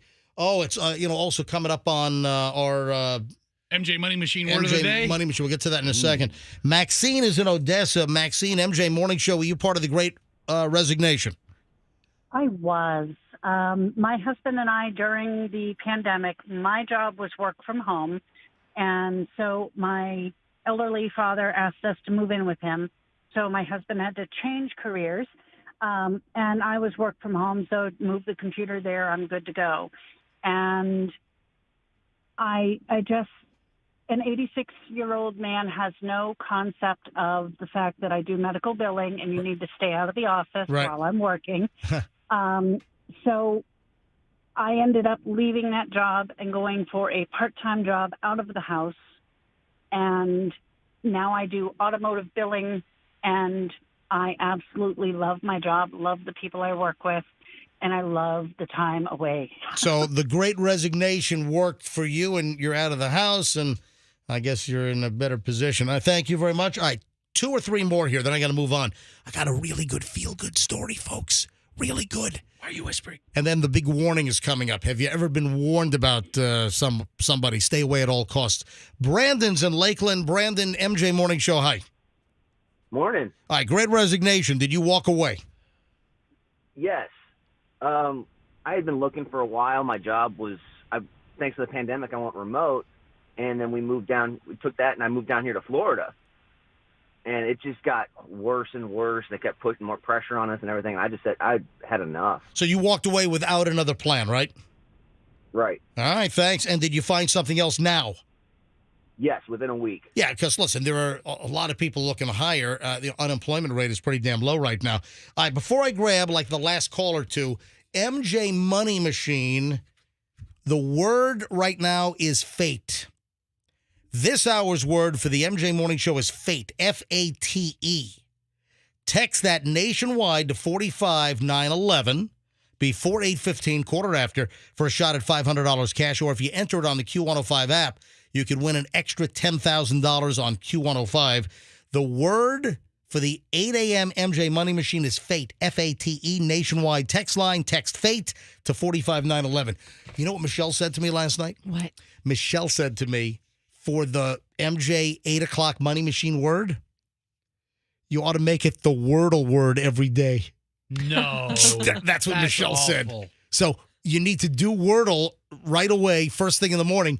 Come up with the Wordle word and make the Money Machine word at 8 a.m. every day the Wordle winning word of the day. And then if you haven't done Wordle yet, you'll be so mad when you hear us say the word. You'll never figure it out. I said, Michelle, that's going to piss people off. We can't do that. You already told everybody. But you don't tell them it's the Wordle word. Yeah. I guess I said, Michelle. Eventually they'd figure it out. Like over the weekend, the word was midst. M-I-D-S-T. In the midst of something. In the midst. Today's word is faint. No, F-A-I. it's not. Okay. I'm telling you, it is. I just made it up. You better have made that up. All right. That's so bad. All right, 2 more calls. James in Plant City. James, were you part of the Great Resignation? Yeah, it was my first bookkeeping job during high school, and I wanted to move on, and I left, and I got another job right away, but within day 2, I'm like, I want to go back. I want my mommy. So I called my old boss. He loved me, so he's like, yeah, absolutely. I think I actually went to his office on a Thursday, and he said, yep, and he's giving me all the stuff to do Monday morning and blah, blah, blah. And then I was thinking that night, I'm like, what am I afraid of? I think I was afraid of change, really. So I called him the next day. I said, Kevin, thank you for allowing me to come back, but I think I'm going to keep forward. And you know what? That was the best thing. I got over that fear. And then people used to say, I used to switch jobs during recessions. Like, here people looking for jobs, and James is switching jobs like crazy. So I'm glad I did it. It got over that. I think it was just the fear of change. Gotcha. James, my first job. Yep. Thank you, James. I appreciate it. All right, well, last call here. Chris is in Tampa. Chris, MJ Morning Show. You're on Q105. Hi. How you doing, MJ? All right. Did you quit during the Great Resignation? Not yet, but I'll take next week off if I can test drive this producer gig. Oh, I can't. You're all muffled. Okay, yeah. Talking like that, you'll never test drive this producer gig. Oh, is that what he said? Here, I'll take next week off if I can test drive it. Yes. Rule number 1 of working in radio is actually articulating Chris. So, sorry. Chris, you want to? What is your current job now, Chris? Don't lay next to your daughter, trying not to wake her up while you're. He's trying not to wake up his daughter. Yeah, again, unimpressed. Yeah. Maybe get out. Fester, man. Unimpressed, Chris. Fester's giving you the business, man. Listen. All he does is harass me back. Thank you, Chris. Thank you. Thanks, buddy. Have you ever quit a job, just walked out of a job, MJ? No, never happened. Yeah. I've never just walked out of a job. I've left jobs, but I turned to notice. I have been fired from every job I've ever had. Really? I've never left a job. Every job you've been fired from. Fired from. There was a time, when, especially in my late teens, early 20s, I had many jobs. List them all. Go ahead. Go. Oh, my gosh. My first job was... Hang on, man. Let me give you some music here. All right, and go. I was fired from Arby's. I was fired from Winn-Dixie and Publix. I was fired from Macy's. I was fired from Burdines. I was fired from Montgomery Ward. I was fired from Barnes & Noble Books. I once delivered meat door to door. I was fired on that job after 2 days. I was fired from Sam's Club. Right. I was fired by the Republican Party of Hillsborough County. I was fired by our last radio station job. They fired me and gave me and I've not been fired by General RV yet, but I'm probably on the bubble there. You're not fired by Beasley Media Group yet. I'm not expecting that. The owners of Q105. I'm expecting that on October 1st. So yeah, that's everybody. I'm probably missing a few, but yeah, I've been fired from every job. Wow. There you go. Look at that. Something to be proud of there, I think. Before I get to the warning, have you ever had a warning like this? Before I get to that, the feel-good story of the day. Do you remember the story of Rocky the dog last week? Yeah. Rocky the dog. The airport dog. Yeah. Rocky was the airport dog. Rocky was being transported from Puerto Rico. Rocky came in on a flight. And the owners went to Tampa International, apparently, to pick up their dog. I don't know all the details. I don't know if they were on the plane or if the dog was sent to them. I thought it was a transport company because they picked the dog up in the office. I think you're right. And the dog was just rigged out. Yeah. So Rocky, a small, wasn't it like a Chihuahua mix? It was a big Chihuahua mix. But it was. Yeah. But it was a Chihuahua and then some other bigger dog because it was larger than a typical Chihuahua. So Rocky, the dog, escaped from his collar at Tampa International. Happened back on April 29th. And I think Fester's right. We talked about this last week, that the dog was crated and transported from Puerto Rico. And the owners had picked up the dog at, I think, like a baggage office. And they were outside, curbside, at, I think, the blue pickup area at Tampa International. And Rocky the dog wiggled out of his collar and was gone. They looked all over the place for Rocky. Rocky could not be found. Rocky disappeared on the night of April 29th. And the family devastated. They looked all over for Rocky. No sign of Rocky. I mean, did somebody take Rocky? Did somebody find Rocky and drive home with Rocky? Were they ever going to see Rocky again? And folks, there was a happy ending. Aww. Rocky was found, and the story is amazing on how Rocky was found. This story reminds me of that movie Bolt. Which one found him? Culpepper or Curlin? Well, hang on a minute. It's very funny you bring that up, and thank you for stealing my my whole joke here. Thanks for ruining the whole setup. Did Brett Curlin really get involved in all this? Son of a... That's a good-looking dog. Cute puppy. Sorry. Ladies and gentlemen, Froggy, my mind reading skills are lacking lately. It really is incredible. So when the Culpepper Curlin law firm, when they heard about the dog missing, that Curlin guy raced to Tampa International. Oh, you're sticking with this joke. Yes, I am. Okay, all right. Yeah. All right, So okay. Wait, is it true? When they heard about the lost dog, that Curlin guy in his white Range Rover raced to Tampa International, smashed his Range Rover through the fence. Is this the music? It is. Yeah. And guess what? The Curlin guy went through the fence at Tampa International and said, I'm going to find this dog. I'm coming home. Oh. And they found the dog. The Curlin Culpepper guy found the dog on airport property and brought it home. Brought it home to the family. Did he use the bathroom in his Range Rover? The dog whizzed all over the backseat of the Range Rover. I never realized even the subliminal message, the thematic, Range Rover, a dog's name Rover. Yeah. You know, what a happy ending. I mean, yeah. I'm not even mad at Roxanne for making that ridiculous reference because the story's so terrible. All right, wait a minute. Roxanne, did you really ask, is this true? No, You did. You asked, is that? I thought I heard you say, is that true? All right. So maybe I did. You did. You asked if it's true. Where did they would find be hilarious. How they find the dog? By the way, it is true. It is true. Yeah, the Curlin guy found the dog after spending days looking at the airport. Yes. Yep. Actually smashed the Range Rover through the fence and started going through all the grass and the weeds. And it was true story. True story. What a guy. Now, keep in mind that on their TV commercial, are you tearing up over there? Yeah. Yeah. Keep in mind on the commercial, for when the Curlin guy from the law firm, when he finds the lost dog and brings it home, look at the bottom of the screen. It says dramatization, not a real story, or something to that effect. Now it's a real story. When did Rocky bite him in the crotch? Yeah. Now the Curlin guy is suing the family because Rocky bit him. And he gives him back the dog and serves him with papers. I'm coming home. Here's your dog, and I'll see you in court. The minute I saw the story, I think on Friday night, that the dog was going to be reunited, I got an alert.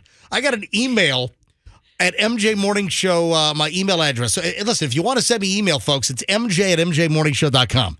mj@mjmorningshow.com. And I got an email from the Tampa International PR department. Who's the former Channel 10 guy? Bo Zimmer. Oh, yeah. Bo Zimmer left Channel 10, and now he's in communications at Tampa International Airport. And I got an email from Bo Zimmer on Friday night, or Friday, whatever. The dog has been found, and it's going to be reunited with its family. And I'm like, oh. And the minute I got the email, the dog was found, I'm like, my God, exactly what Froggy said. Was it that Curlin guy from the commercial driving around in his Range Rover fighting the dog. That would have been actually, if he was smart, he would have done that. Dude, That I would be can't believe you took my punchline. I can't believe it either. I can't believe you stuck with the whole story after Froggy already outed you. Might have been funnier, actually. How did they find it though? For real? Was it just like how did that thing not get hit? I tell you, Catania found it. Those two guys looking around. Camp Rouge and Green. Stacy's like, I'm not going out there. Forget that. All right, here's the deal. It turns out that one of the Tampa police officers with Tampa International Airport Police found, and this is crazy. Festa, do you have some audio? Was it on a runway? Did you have like interviews? Is this? Yeah. So Fox 13 has the dog being reunited. Cue that up. Hold on. Cue up the story from the beginning. Are they playing that song? All right, listen. Yeah, they should play. They should play the song. All right. Here's the deal. Rocky was found by Tampa Airport Police Detective Dan Jones. So Friday morning, Dan Jones, who's a detective for the Tampa Airport Police, found the dog in some bushes. At first, thought it looked like a rabbit because they've got all kinds of animals. You have a lot of acreage, a lot of grass. That's a full-time. They have a whole squad of people at Tampa International to keep the wildlife away from all these planes that are taking off and landing. So the airport police detective, Dan Jones, he sees the dog and finally says, that's not a rabbit, that's the dog. And then they contact the family, and I guess they put out traps.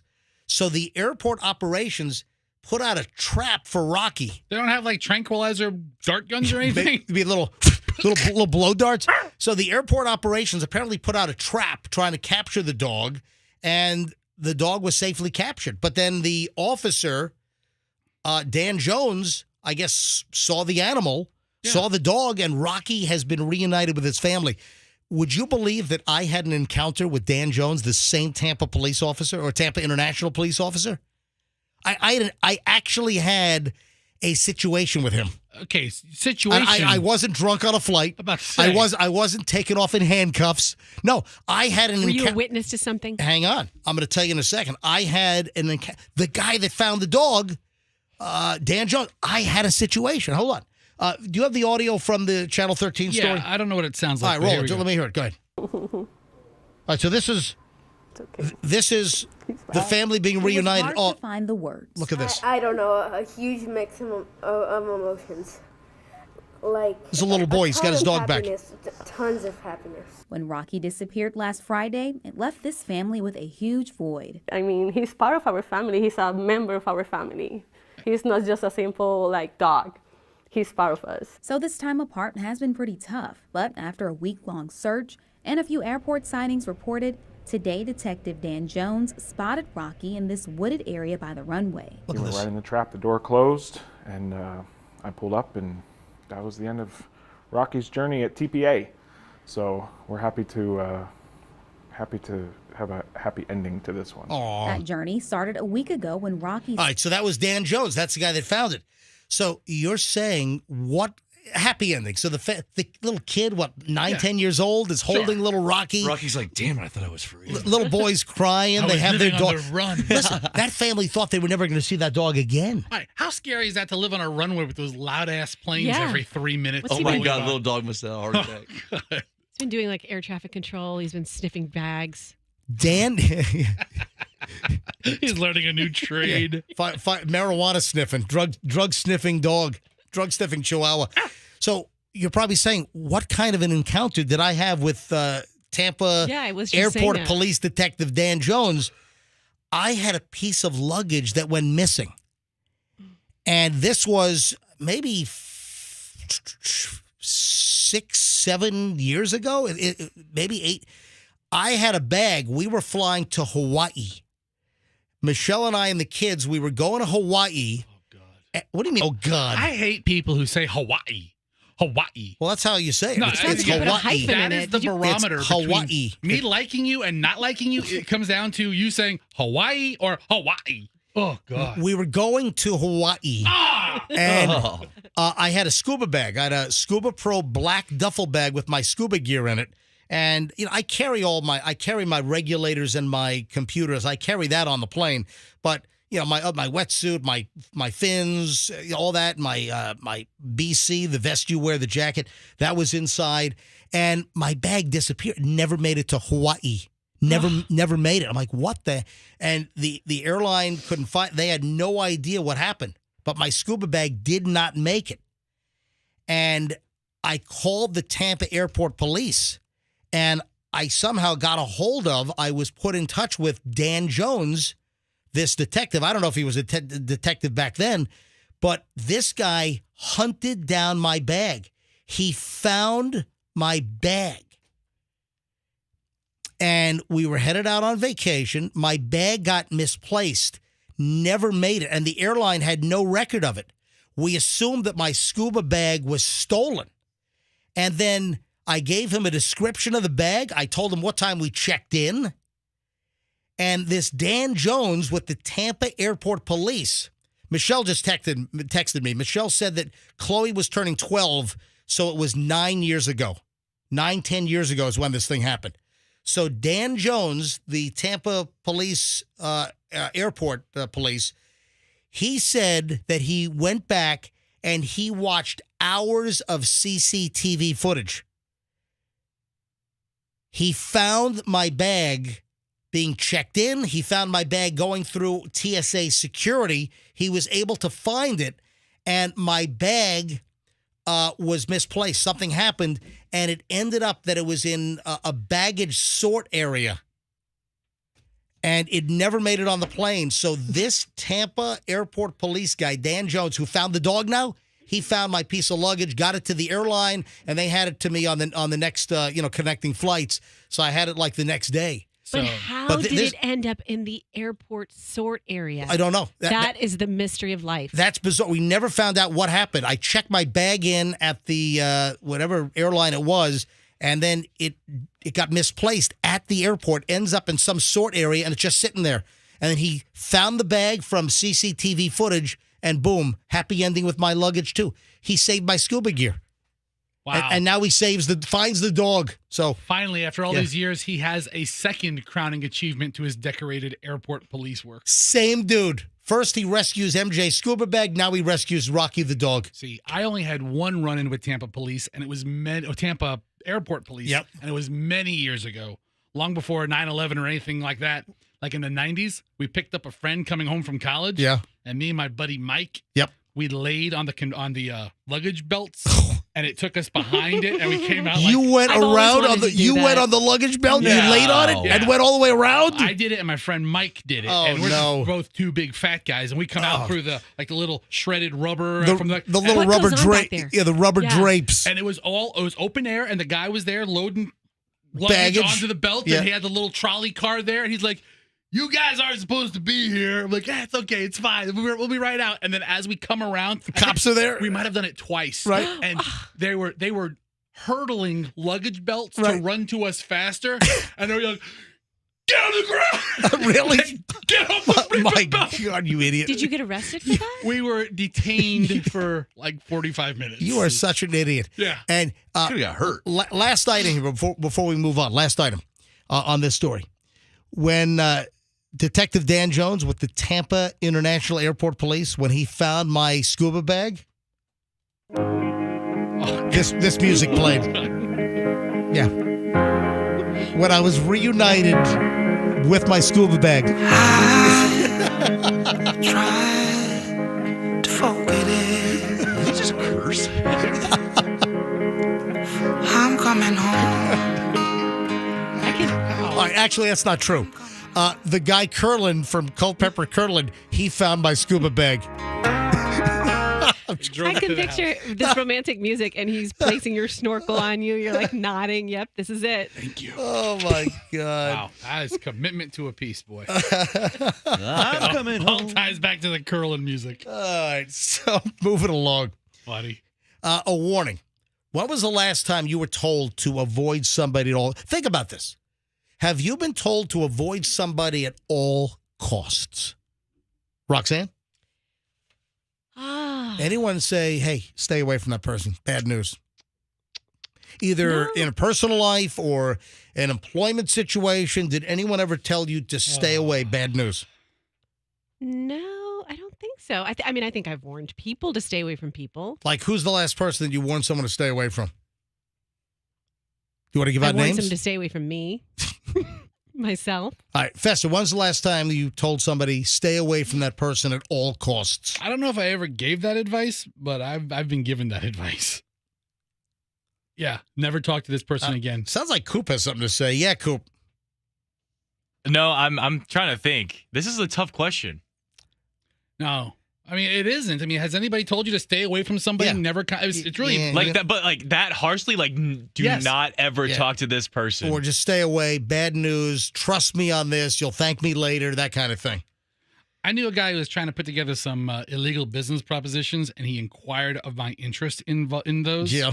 And I might have entertained the idea as a possibility. And when I got some more counsel on it, the first thing they said was, never talk to this person again.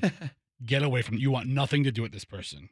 And I never talked to him again. Froggy, has anyone ever warned you stay away from somebody at all costs? Just stay away. I never had such a warning leveled on me. The reason why I bring this up, and when I saw this item, it kind of reminded me of, remember the bartender story from downtown St. Pete?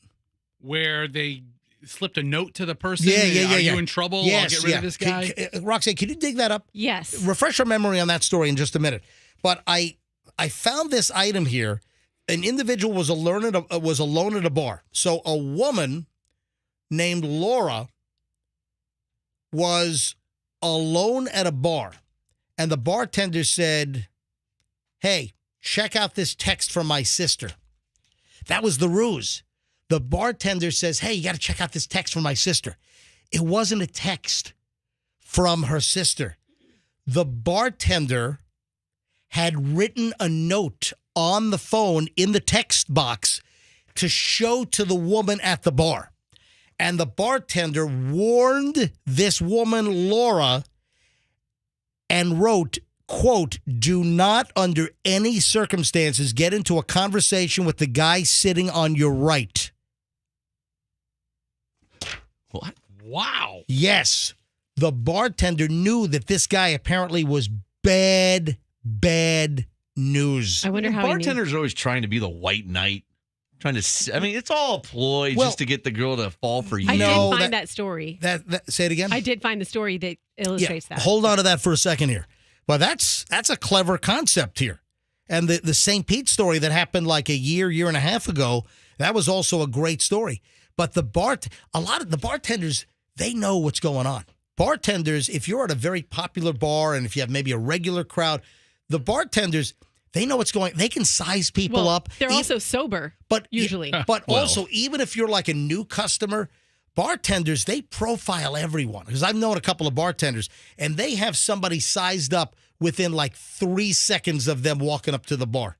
They know, what type of person they are. They personality-wise, you think of the bartenders just, taking your order, making your drink, taking your credit card, opening up a tab, keeping a tab running, closing your tab. No, bartenders are very astute, and they've got it's like they're a pit boss at a casino. They're like, their eyes are darting all around. They know what's going on. And to send the message, to this woman with under the ruse of, "Oh, you got to take a look at this text that my sister sent me." And then it says, quote, "Do not under any circumstances get into a conversation with this guy sitting on your right." Wow. And then Laura told BuzzFeed, "I really took that warning to heart, and I didn't stay more than a few minutes. I'm in New Orleans, so the nice thing was I could just take my drink with me and leave. So I did. I didn't feel comfortable staying." But she left, so she got out of whatever. Now, I don't know the rest of the story, but I'd love to know, what did the bartender know about this guy that he is bad freaking news, and that this woman, Laura, under no circumstances ought to get into any kind of a conversation with this guy? I mean, that's such a broad bad news. Is this guy just a regular run-of-the-mill creep, or is he a serial killer? I mean, it's If he's so bad, why is he allowed to be at the bar again? I mean, he's not that bad. That's a good question, too, Froggy, as well. Because it's New Orleans or something. Yeah. Say it again, Coop. Because it's New Orleans. I mean, what does that mean? Well, the bar scene in New Orleans can get pretty rough, I think. Yeah. It's very transient. It's mostly a tourist. Oh, it is. Scene. Well, lots of tourists. You know, we ought to go to phones on this. Have we struck a nerve here? Let's go to phone calls, not just bars, but let's pick up where I left off with you guys. Has anyone ever warned you stay away from somebody? Have you ever gotten a really serious direct warning, stay away? Whether it's at your job, maybe you get a new job and someone's showing you the ropes and it's like, stay away from them. Or maybe it was a restaurant or a bar. Maybe it was out and about. Maybe a friend warned you about maybe a guy or a woman that you were thinking about asking out and said, stay away. Or were you in a bar situation? Have you ever been warned in a bar situation? Any of the above. Let's grab some phone calls. 800-990-1047. 800-990-1047. Have you ever been warned to stay away from somebody? A man, a woman, whatever. 800-990-1047. Let's see what kind of calls we can scare up. And then the story from St. Pete, wasn't it a bartender that wrote on a receipt something like, is this guy bothering you? He wrote, put your ponytail on your other shoulder and I'll have him removed. This is what the bartender's name is, Max Gutierrez, and he did this back in June of last year. Right. So a woman seemed like she was being harassed, and he was trying to protect her, so he gave her a little code that she could do body language. He wrote it out. Wrote it on the receipt and went to give her what looked like her tab, her bar tab, and wrote, is this guy bothering you? And if he is, put your ponytail on your other shoulder? On your other shoulder. Move it to your other shoulder, and I'll have him removed. And then she did, What a right? hero. Yes. And then, did. wow. Then she fell for him because he saved her. All worked out as he thought. You know what? That got picked up nationally. That was a local story. And if I'm not mistaken, didn't Good Morning America or the Today Show, didn't they jump on that story? I think they did. I think Inside Edition with Deborah Norville did a story on it. The hero bartender. And what was the guy's? Matt Gutierrez, was that it? Yes. And what was the name of the place? I don't know. No Vacancy in St. Petersburg's Edge District. Yeah, No Vacancy downtown, right? Yes. And he thought that there was something going on funny. Like he said, he's learned how to read body language, which plays into what you talked about with bartenders. They know how to read people's body language. And so he could see the two women were feeling very uncomfortable. All right, let's go to phones on this. And my question for you is, has anyone ever warned you about somebody? Anyone ever said, stay away? Bad news. 800, or maybe you're a bartender. Maybe you'd like to weigh in on the bartender in New Orleans telling Laura to don't talk to this guy under any circumstances with the text message that he showed her on his phone. All right, 800-990-1047, 800-990-1047. Let's go. Oh, Anonymous. Anonymous is in Riverview. Hey, Anonymous, welcome to the MJ Morning Show. Hey, good morning. So I wasn't actually warned. I warned someone else.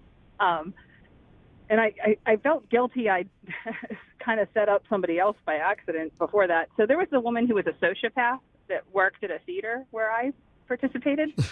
And hold on, like an AMC theater or like a stage theater? Like a community theater. Okay, so you're at a community theater, and go ahead. So this woman did a lot of things.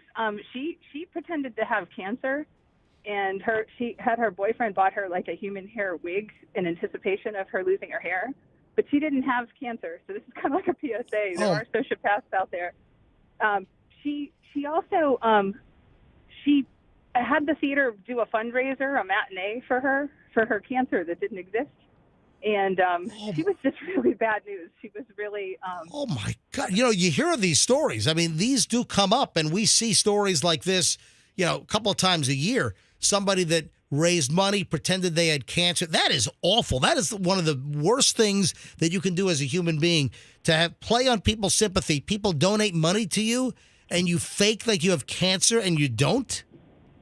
Yeah, luckily they did find out before the show that was specifically going to raise money. That she was lying?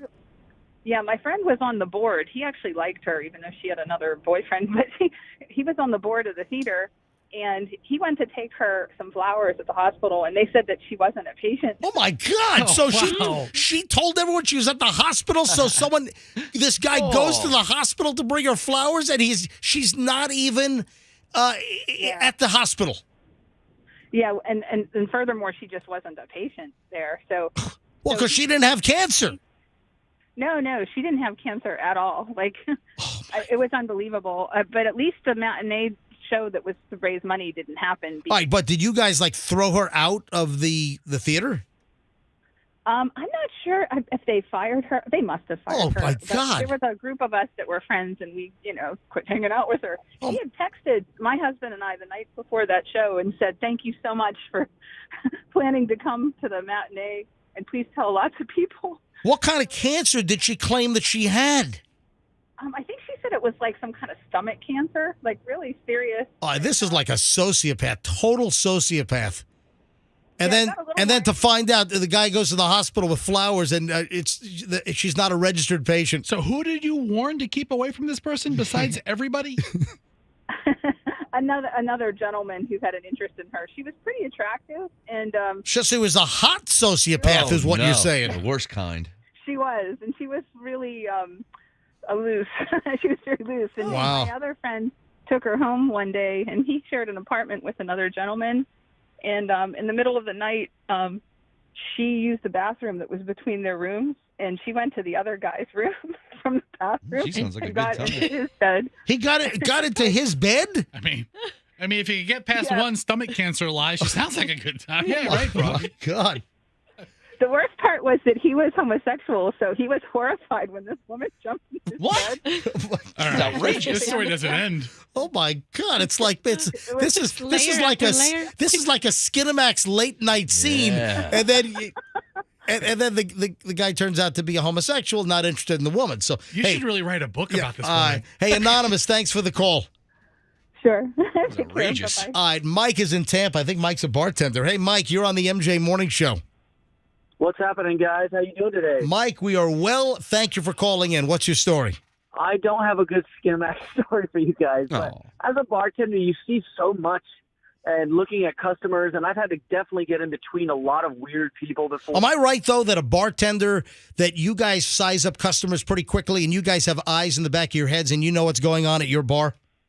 You know, it's 100% correct because you have to watch customers because we're TIPS certified. It's a certification program that you go through to, gauge people and watch their alcohol consumption. But when you work in and around a lot of places, I worked at Channelside at one point, and there's a bunch of bars and a bunch of spots down there, and you have to really watch people. And like later in the night, you'll have the creepers kind of just slide up next to somebody that's alone and start hollering at them. And you could see that the person's not looking at them and they're not, you can read body language so fast. And as a bartender, I think it's your responsibility. All right, let's talk about the creepers. How do you describe a creeper that comes in later at night? You'll get a person that's kind of just almost right up next to a person, and they're not, the person that they're right up next to is not looking at them. And constantly not looking at them. They don't even acknowledge that they're talking, but the person will be either standing up or sitting like really grossly, like open legs, like up on them. And you have to just really watch that. And I just pride myself on just going up to people and say, hey, dude, you need to go F yourself. Like, bye-bye. And I wasn't going to swear there. Sorry, guys. But you have to make sure you tell this person very sternly, you need to leave now or we're going to have problems. And obviously we're going to get somebody of the security variety to get them out of there. But, man, it can get a little crazy out there. Thanks for the call. Pam is in St. Pete. Pam, you want to jump in? You ever warn somebody? Well, I certainly was. Years ago, I worked in an office, and there was a man there that was like a volunteer, and he had mental health issues, which we knew about. But he started developing an infatuation with me, and it just got a little bit creepier and creepier. And I was like, okay, I'll just continue to work and, deal with it. Until one day, one of my coworkers came to me and said, look, one day you're going to find him on the news doing something terrible. And I'm like, oh. So it was like a wake-up call to me because I thought, well, yeah, there's a possibility there. So I went ahead and I decided, well, the best thing to do is maybe play neutral with him. Just not, be friendly, but not be like, oh, am I scared of him? Because it seemed to turn him on either way. So eventually he did kind of lose some interest in me. But a few months later, I get a phone call at my office. Oh, guess who's on the news? This is an NBC News special report. Creepy guy from this lady's workplace is now on the news. All right, so what happened? Well, he turned out he murdered his next door neighbor. Oh, my God. And then he disappeared, and nobody knew where he was. So I'm thinking, uh-oh, I better get and leave my office because I didn't know if he was going to come back, where he was. So I went ahead, I left my office, came to find out later that he had gone back to his apartment and killed himself. What? So Oh, my God. I mean, like, really, really, yeah. So the guy that was creepy and everyone said this guy's going to be on the news someday, the guy ends up on the news. Oh, my God. So I always said after that, though, if I was ever in another job where there was somebody like that started acting very, and I would just leave. I would just quit the job because it was not worth your life, But I wasn't aware that he was going to have been that dangerous or whatever until that coworker told me, kind of warned me, That's insane. Thanks for the call. All right, one last call on this. We got to move on. Jimmy's in Wesley Chapel. Jimmy calls the MJ Morning Show. Jimmy likes the MJ Morning Show. Jimmy likes Jimmy likes MJ the best. All right. Hey, Jimmy, go ahead. All right. Yeah, they warned me about my own first cousin. He's probably 7 years older than me, and I never really knew him well. And one day, he was living with my aunt at the time on my father's side, and it was just me and my mom at home. And I grew up in the project in Brooklyn, so they came over to the apartment, and I heard him talking about this guy a few years ago. He gets into a lot of trouble. He took PCP, fried his brain. He can be violent, blah, blah, blah. So then at one point, but he's on medication. He's okay now. So he asked me to go down, hey, where's the nearby store? And he wanted me to show him. We will go downstairs. And he just starts talking about the people that used to piss him off, the jail he's been in. The people are pissing him off now. His own aunt, my aunt, he gets on his nerves always. And then as we're almost heading back to the apartment, he's like, yeah, and I've got like knives between my mattresses at home, and I got a machete. I'm like, oh crap, I'm gonna die. Why did my mom let me go out with this guy? He's your cousin. Yeah, I mean, eventually, I played it calm. I tried to change the subject. Hey, how are those Yankees doing? You're into sports? Try to change the subject because he just wanted to talk about all the fights and the people he's killed. And like, what? What the heck? Holy. And, fine. I mean, eventually I played it cool, and I try not to show any fear. And, I did tell my aunt, and I don't know what happened to him after that. I think he landed in jail again. So you have no idea where he is today? I have no idea. I just didn't want to even know this guy anymore. Unbelievable. Oh, my God. Yeah. All right, Jimmy. Thanks, buddy. You got it. Jimmy loves the show. Jimmy loves the show. Jimmy loves the show. Thanks, Jimmy. Jimmy calls the show. Jimmy will listen to the show every day. Jimmy will call the show again. And Jimmy's gonna miss Coop. Bye, Coop. Bye, Jimmy. Coop's gonna miss Jimmy. Jimmy misses. Was that Seinfeld, right? Was that Seinfeld episode? Yeah, Seinfeld. I love that episode. Thank you, Jimmy. Have a good day. Yeah, you kind of have no choice if your name is Jimmy. I love it when the listener knows exactly what I'm talking about. I'll pull it out like some kind of an obscure reference, and he knows exactly what I'm talking about. That's the best. All right, let's shift gears entirely here. What is the key to flirting successfully? Roxanne, you brought this to the table this morning. So I'll recuse myself. No, what do you mean? What do you mean recuse yourself? Because I thought we were going to go around the room and guess. No, this is your story. Yeah, it is. Yeah, go ahead. Let's talk about your story. The key to successfully flirting. And this is interesting to me because it's for both men and women. And it's not good looks. No. The key to successfully flirting is not being like really attractive. It's other traits. Mm-hmm. And the number one flirtatious thing that you can do, the move you can make, is to be funny or to laugh at other people's jokes. There is a new study. It was published by Evolutionary Psychology. 1,000 people were surveyed in Norway and the United States. So this is bicontinental, right?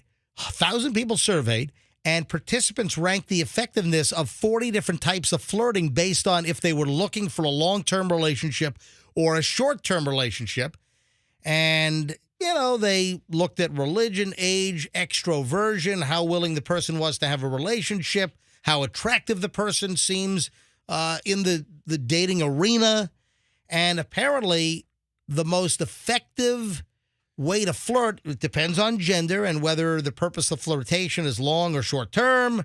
According to Leif Edward Ottesen Knair, guy's named Leif, a professor at this Norwegian Department of Psychology.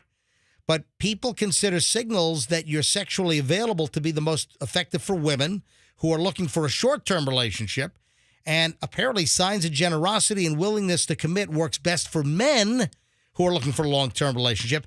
But the quality, this is sort of the headline money shot here, is the quality that is the best overall quality for flirting is humor. Humor. Then a smile, eye contact, also very important. But people, what are you laughing Because at? you have to tell people that you have to smile and make eye contact, and this is really dumbing it down for people. I like when you meet somebody and they turn and face the wall, And they frown. or they stand in the corner. I'm just going to sigh while you're talking. That's what you do. Yes, and that's my flirting with Roxanne. What, Roxanne? Or they have an uncontrollable gas explosion. No, but what? This is Fester. What? I don't know. You said uncontrollable gas explosion. Yes. And I recently had a change in my diet that Oh, changed a lot of things for me. We wear headphones in the studio. Just stop right so there. we can't hear anything. I'll tell you right now. I've worked a lot of chia seeds into my. I make chia seed oatmeal. And I eat it 3 times a week, and it's really good. Yeah, but it's gas producing. Oh my god! And I can't It's run terrible. out. We're talking for 80 minutes. I can't run in and out of the studio here, and we're all wearing headphones. Roxanne, did you just say it's terrible? Well, it's a problem. Well, Roxanne Ew. today is wearing her headphones off one ear. No, I always do that. What, so you guys. can hear if Fester's going, No. Just first time I've noticed it, and during the last segment, she caught me. Just sitting there taking calls about like regret or something, and I'm like, I've heard that before, and I thought no one would be so rude as to do that, so I assumed it was the chair. No, when it goes, it goes. Doing something. It's the chia seeds, man. I mean, they're great. They're super healthy, but boy, they do a deal on you, man. I'm sure they do. Thank you, Fester. It's It's the same chia seeds. I didn't know that. Did you tell me that, Froggy? Yes. Yeah, yes, I told yes. Froggy about it last week. I He's go, like, is there chia? Is there a bush growing out of your ass? The chia seeds. yeah, you mix chia seed and like almond milk, and it's like Oh, oatmeal the next sounds day. horrible. It's fantastic. It's great, but boy, you can't have it 2 days in a row because chia growing out of Fester's pants. That's fantastic. It'll mess All right, you up. So the key to successful flirting is It's not what Fester does. Yeah, exactly. No, it's humor. That's the key to successful flirting. On Saturday, I did a Hillsborough County Sheriff's Office ride-along. I rode along for about 8 or 9 hours. Oh, wow. Yeah, I rode about 8 or 9 hours on Saturday with Sergeant Jeff Catlin with Hillsborough County Sheriff's Office, District 5. And I had a great ride-along. It was a pretty active day. Traffic stop, pulled over, turned into a felony marijuana bust. There was a huge bag of bud in the vehicle, and clearly there was and a scale. So I mean, Now, as a ride-along person, do you become a witness? No. Okay. No. I've done dozens and dozens and dozens of ride-alongs. I've been in the Hillsborough County honorary deputy sheriff program, which is, a community type thing. I've been in that program since 1997. I started during the Cal Henderson sheriff days, then through the entire David G days, and now I'm honored to remain in the program under the current sheriff in Hillsborough County, Chad Cronister. And, I love doing these ride-alongs. And, during the pandemic, obviously, I stopped for a while. But, with things starting to get a little bit back to normal, even though Omicron is jamming up case-wise, I did my first ride-along in a while, and it was great. Fantastic. And then there was a nasty car wreck over on Lithia Pinecrest and 60, Brandon Boulevard. Yeah. Yeah. So, if you're going eastbound on Brandon and you're turning onto Lithia Pinecrest, if you have that, it's like a little lane that it kind of curves to the right to get onto Lithia Pinecrest. And this guy in a Kia Sorento or something or whatever, it was a Kia SUV. And this guy is driving and a woman in, I think it was like an orange, rusty-colored Dodge Journey, like pulls out in front of the guy, just pulls right out in the guy right as he's accelerating onto Lithia Pinecrest. So he clearly tries to swerve and avoid her, tags her front quarter panel on the left side, and bashes in the quarter panel, misses her door because it could have been nasty if he would have plowed right into her door. Ooh. But as he's grazing the front of the vehicle and smashing her quarter panel, he must have steered to get away, hits it, the car flips over, and then he starts sliding on his roof down Lithia Pinecrest. Every airbag in the vehicle has gone off. The curtain airbags on the side, the passenger compartment, the driver's side, all the front airbag, every airbag has blown off in this vehicle. And I tell you what, this Kia did its job. And this guy just climbed out, and the vehicle was smoking. And this guy climbs out of the vehicle under his own accord. And that's really your car's biggest job. Yeah. Just keep you safe. Any car can get you from A to B. Exactly. Keep you safe in an accident. And wow. I tell you what, this guy walked away unscathed from this Kia SUV. So lucky. So it did pretty well. I would imagine whichever model it was. And the pictures are up on my Instagram. So, folks, if you want to see the pictures of the accident, there it is. Look at that, Fester. That's upside down. Yeah. Man. Dude, look at the scrape marks. Look at the car went on its roof. The car flips over, and it's, hang on, man. I think I've got appropriate sound effects. Hang on. Oh, yeah, here we go.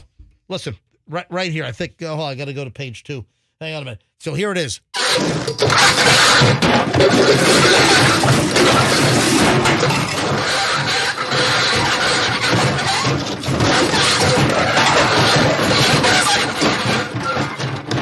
I think it's exactly what it sounded like. All right. In fact, that was actual audio from the scene. Well, you just talked about how fortunate the guy was to walk away from this accident. How fortunate is he to be right in front of Advanced Care Chiropractic? That is amazing. Festus sees the sign in the background. Oh, wow. I wonder if that's like a bad intersection or where accidents happen frequently. I don't know. I mean, Lithia Pinecrest is kind of that janky 45-degree road on Brandon Boulevard. I've never liked that intersection. All right, so go to the next shot, and you can see a different angle of the vehicle. Look at all the airbags. Yeah. And look, there's a Hillsborough County firefighter looking inside the vehicle, making sure that no one else is in the car. And the guy climbs out. He was being treated at the scene, and the guy was up and walking around. He was fine. And then, the third picture is the Dodge Journey. And she then crashes across the street through the fence of a business. So her vehicle is all smashed through a fence. All right, I've got all these images. Take a look. They're on my Instagram at Certified Todd Schnitt. So I had a very exciting ride-along. So no injuries on this accident? No. Everyone seemed to be in good shape. So go if you want to see the images, you want to see the smashed car, you want to see the car upside down, all the airbags off, you want to see the road scrape where this thing is sliding down the road on its roof, all the pictures are on my Instagram. My personal Instagram is Certified Todd Schnitt. So the word certified, then TODDSCHNITT, certified, TODDSCHN, as in November, ITT. So see the pictures. Also, give me a follow while you're there, because you never know what's going to pop. Oh, look, Fester found the biscuit video. Yeah, it's the next I one. saw that. Oh, yeah. Michelle made Mother's Day biscuits yesterday. Roll the audio on that. You got to hit the thing there, right? Yeah, but reset it. I got to reset it? Well, yeah, you need to start from the beginning. Hold on. Start from the beginning. Back. All right. And. But then hit the thing. There we go. Mother's Day biscuits, Michelle, right? Absolutely. Looking good. Gonna have some friends over in about an hour. Buttermilk biscuits with cheese and eggs and...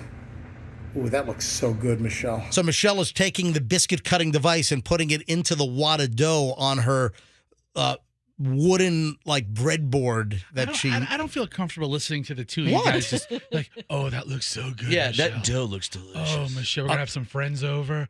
Oh my God, that's so Yeah, that hot. does sound a little cute. Why are you trying to sexualize the biscuits? You Why are you trying to sexualize You the did. freaking You biscuits? tried to. Mission No, I did. accomplished. All right. Anyway, you want to see that video? You want to see the rollover? Look, it looks like two biscuit boobs. Oh, now she makes two circles, so now it's biscuit boobs. All right, take a look at my Instagram. Give me a follow. You never know what's going to pop up. Certified Todd Schnitt on Instagram. And then, Coop, take both these things and also put them up at mjmorningshow.com, will you please? Thank you very much. All right, we've got an hour to go. This concludes the long chunk of the MJ Morning Show. And I got to be honest, I was personally entertained for the last hour and 20 minutes. I thought we did a pretty good job there. All right, we have an hour to go, and I haven't scratched the surface. I've got some of the top material coming up next here on the MJ Morning Show. Oh, Kentucky Derby. Guys, I almost did something, and all right. I'll explain next. There's a lot coming up. Don't move. Late morons in the news. I've got a pile of boob stories. Speaking of boobs, I don't know what's going on with the boob stories, but a ton of boob stories that you got to hear as well. And more for the women than the men, all right? So hang on. It's all coming up next. Ladies and gentlemen, if you want the top real estate producer...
and Roxanne, Froggy walking in the door.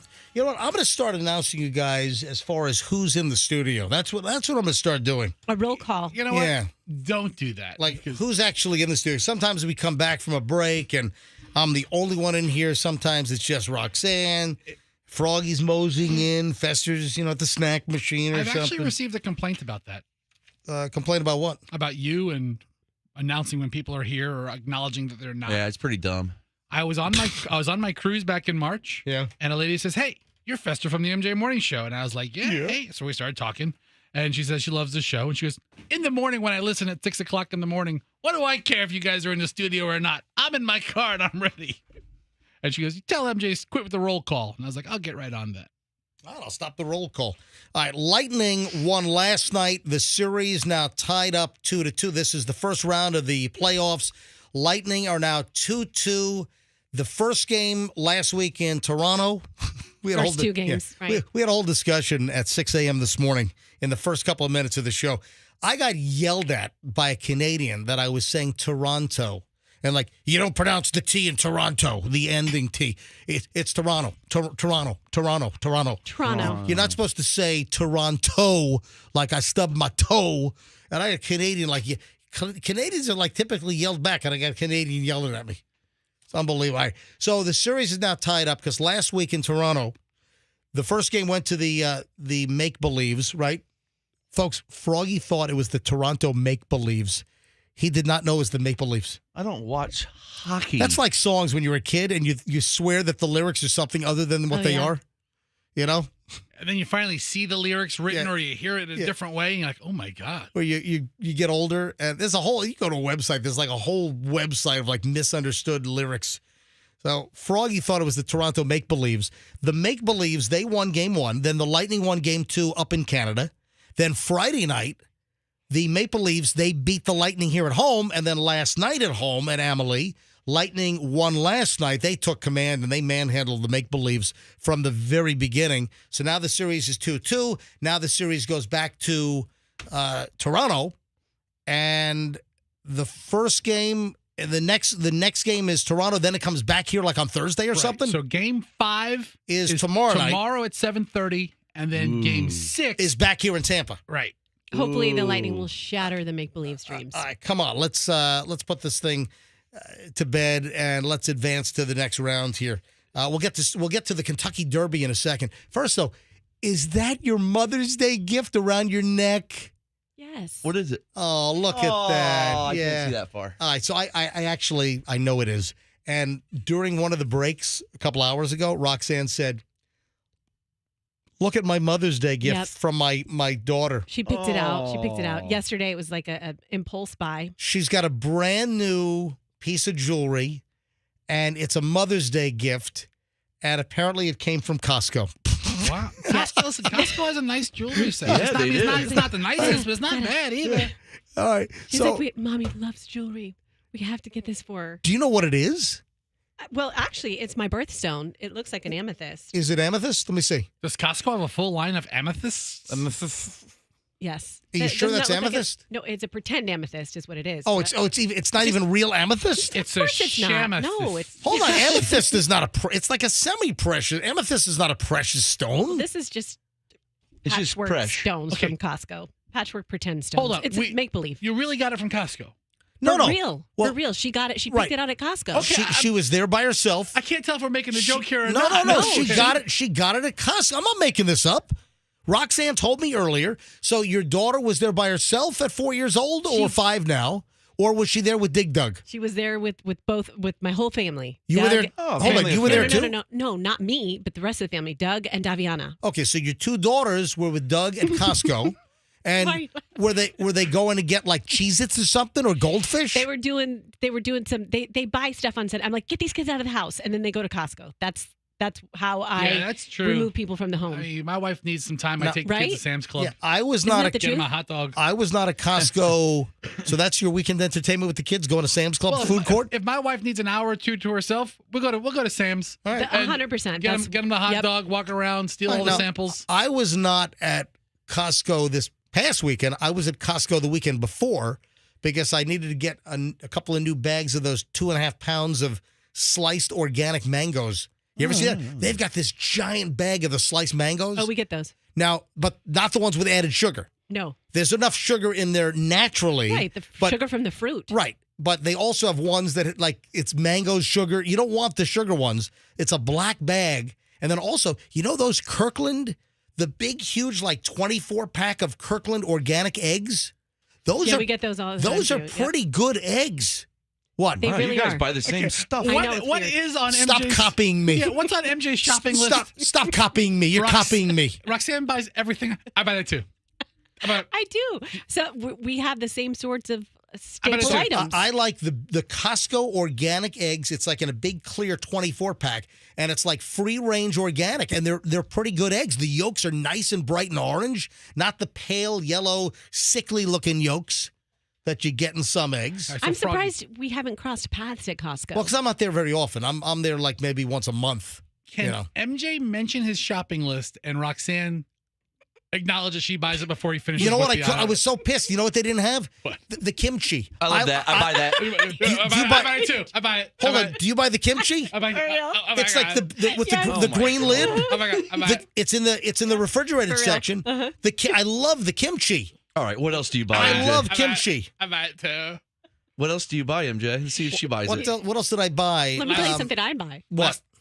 They're fried rice. Oh my gosh, it is so good. I'm going to bring you some. No, You're going to make it a staple. No. I like making my Japanese koshi hikari rice course you do. in my Zojirushi induction heat plus pressure rice cooker. Which you can get at Costco. No, you can't. No, but Roxanne. I like Japanese koshi hikari rice because then you make it right with it's sticky. It's the really good rice. I buy the stuff grown in California, or when I can get good stuff that's grown in Japan at a good price, I'll buy that as well. Whatever, Peterman. I don't buy that at Costco. I buy that at Kotobuki, which is the Japanese food store right there on Sheldon Road. Look at Roxanne thinking she's classy till MJ starts dropping that fried rice from Costco. I do kokobuku. All right, moving along. All right, Fester, I better get this Yo Mama story in before you jump my stuff. Listen. Before you jump my schnit. I waited all weekend for this story. Yo Mama! Yo Mama. Oh, God. Is that why you have this? Yeah. By the way, I'm ready. with my daughter, everything is... I had to get Chloe on the phone. Chloe doesn't... I don't think Chloe I don't know if uses she's it in right. class. Let me see where she is. See, if you say your mama as like a way to end a sentence, then it's not a your mama joke. It's actually just a really lame way to end a dialogue. Yeah, let me look at Life 360 and see if Chloe's in class or if she's in her dorm room. Because the minute I saw this story, I'm like, all right, so it's not yo mama. Chloe is, Coop. I think I know exactly what you're saying. There's yo mama and then there's your mom. Exactly, your mom. Yes. All right, Chloe is your mom. And I think Chloe is in her dorm room. And I'm zooming in. And no, I think she's walking. She might be walking to class. Hang on a minute. Let me bring Chloe up here. I've also heard the your mom's house. What? My roommate does that one a lot. It's Really? like, oh, do you guys know where the milk is? And it's like your mom's house. Okay. Got him. Dude, I like that one. I don't know what it means. Like you left it there. Yeah, 'cause like you're you left with it your- that you were with. But even like stuff that doesn't make sense. It's like, oh, what time is it? Your mom's house. Ooh, got him. Oh, God. Yeah. I don't know if anybody else does that. But Let me just call him. Chloe. Before I get to the Yo Mama joke, folks, a Yo Mama joke led to an arrest for battery right here in Pinellas County, Florida. I'm calling Chloe. It is what? It's 9:11 right now. It's 9:11 in the morning here on a Monday. Okay. And I don't know if she's going to pick up. But your mama. Hello? Hey, Chloe, it's Dad. We're live. Hi. Hey, explain to me the whole your mama thing. It's not your mama. It's your mom. Oh, that's right. Your mom. You're right. That's what Coop just said. All right, explain the whole your mom thing. Like, give us examples. I don't know. You ask me a question, the answer is your mom. Every time I mean, it gets pretty tedious, and it's like I want to brain her, but I'm like, grandmother, I'm like, hey, Chloe, where's your textbook for international relations? And she'll say, Your mom. yeah. Now, that makes no house. Okay, that is a thing. I At your knew mom's it. house. You are saying Well, Coop, you're 24, and Chloe's going to be 21 in August. I don't know who started it, but it's a thing. Like your mom's house. I don't know where it came from. Chloe, where did you hear it? And apparently you started this on campus now, that you started with your soccer team, and in your dorm, everyone is saying your mom? Yeah, literally everyone I know says your mom now. All right, now where did you first hear it? I have no idea. Honestly, maybe Julian. I think like we've always done it, maybe. And I just kind of brought it back to life. And you have your whole soccer team now at UNH saying your mom? Yeah. All right. That's Chloe. Outrageous. So, what is the team having for a team meal? Your mom. Oh, that's disgusting. What do you guys want to do after the game? Your mom. Okay, that's not a MJ. That's not a your mama joke, though. This is like that's what she said. right. Like you can use it in Yeah, any yeah, yeah. circumstance. All right, Chloe, I got to run because I got to tell the yo mama joke, okay? All right, bye. Where are you right now? I just got back to my room. I just had class. What class did you just have? Foreign policy. And how was it? Good. It was our last class, so now I'm done for the year. What's your grade going to be in foreign policy? Any idea? Hopefully a C- at least. No, stop. You better. I'm just kidding. Yeah, your mom. Your mom. All right, goodbye. All right, bye-bye. All right, see, that's not a your mama I joke. know. All right, the yo mama joke story here, which has led to an arrest for battery, is a guy here in Pinellas County, Clearwater dude was arrested, got into a fight over a yo mama joke, according to the Pinellas County Sheriff's Office. Yeah, Malachi, it's like Children of the Corn. Your mama named him Malachi. Jebediah. Who named you Malachi? My mama. Your mama. No. Your mom. Your mom. Malachi Emmanuel Romney. Any relation to Mitt? Yes. Oh, I'm looking at his mugshot. I don't think so. 38 years old. He was talking to the victim when he asked what the victim's prom dress looked like, and the victim responded with a yo mama joke. And then Romney didn't like this, and then the Pinellas County deputies say the suspect then grabbed the neck of the yo mama person, and Romney admitted to putting his hands around their neck, but said that there wasn't any pressure put on. So it wasn't like a... Still, it wasn't like a choking deal. All right, does the story say what the your mama joke was? It does not, and that's very disappointing. Terrible reporting. That's very disappointing. It sounds like it just might have been your mom joke. No, like, well, yo mama. Maybe. How your mom looks in the dress. All right, Because it could be offensive. It could be like a yo mama so ugly, yo mama so fat, yo mama so stupid. So I'm glad you said that, because I was doing a critical deep dive on all the different kinds of your mama jokes, and there's so many from your mama being poor or short, or like you said, Coop, stupid or hairy or ugly, or your mama is so fat, like Coop said, different body parts. Your mama is so old. Your mama has a big head. Your mama has missing teeth. When I was a kid, I'm talking like 7, 8, 9 years old. I remember. So if I was 7, 8, 9, this would have been like 1973, 1974. I remember the kids used to say, your mama wears combat boots. Right. I'm like, what? That's classic. What did that mean? I don't even know it. I'm 56 now. I don't know what the hell that means. Your mama wears combat boots. You don't know what that means? What does that mean? I'm not sure either, but I remember that one. It seems like a really cutting insult. All right, moving along, the Kentucky Derby. Are you kidding me? What? He's been I preparing this literally year. have 100 your mama jokes. Oh, my God. Oh, really? my God. He's been waiting for this all morning. Look at his papers. He's got them all highlighted. Hold up your papers. Hold them up to the camera. I've got look at this. Hundreds of your mama jokes. Fester's holding up like 8 pages, 10 pages of jokes, and he's got like red circles around his... All right, so now you want to... Your mama's so ugly that your father has to take her to work with him so he doesn't have to kiss her goodbye. That's a good joke. Dude, I'm not dealing with 10 pages of this. Your mom is so old, I told her to act her age, and she died. That's a good That one. one's good. That's a good one. God. You can get all the words out. Your mom is so your mama's teeth are so yellow that when she smiles, traffic slows down. Like a yellow light? Yeah, like Yeah. a yellow. Yeah. Your mom is missing a finger, so she can only count to 9. I don't get that one. Your mom is so okay. All right, Fesher. Your mom That is, one was bad. Your mom is so short she poses for trophies. All right, enough. Your mom is so short she these- has to use a ladder to pick up a dime. I like These this. are the ones you. with a Cheerio. These are the ones you circled. Can she hand glide on a Dorito? Your mama is so poor All right. that when I went to her house to ring the doorbell, it just says ding. Yo Mama's so fat she was overthrown by a small militia group, and now she's known as the Republic of Yo Mama. All right, so That was a good one. Both of you guys just stop. she's dropping some UN. Your mom's so poor when you put the key in her front door, it breaks the back window. All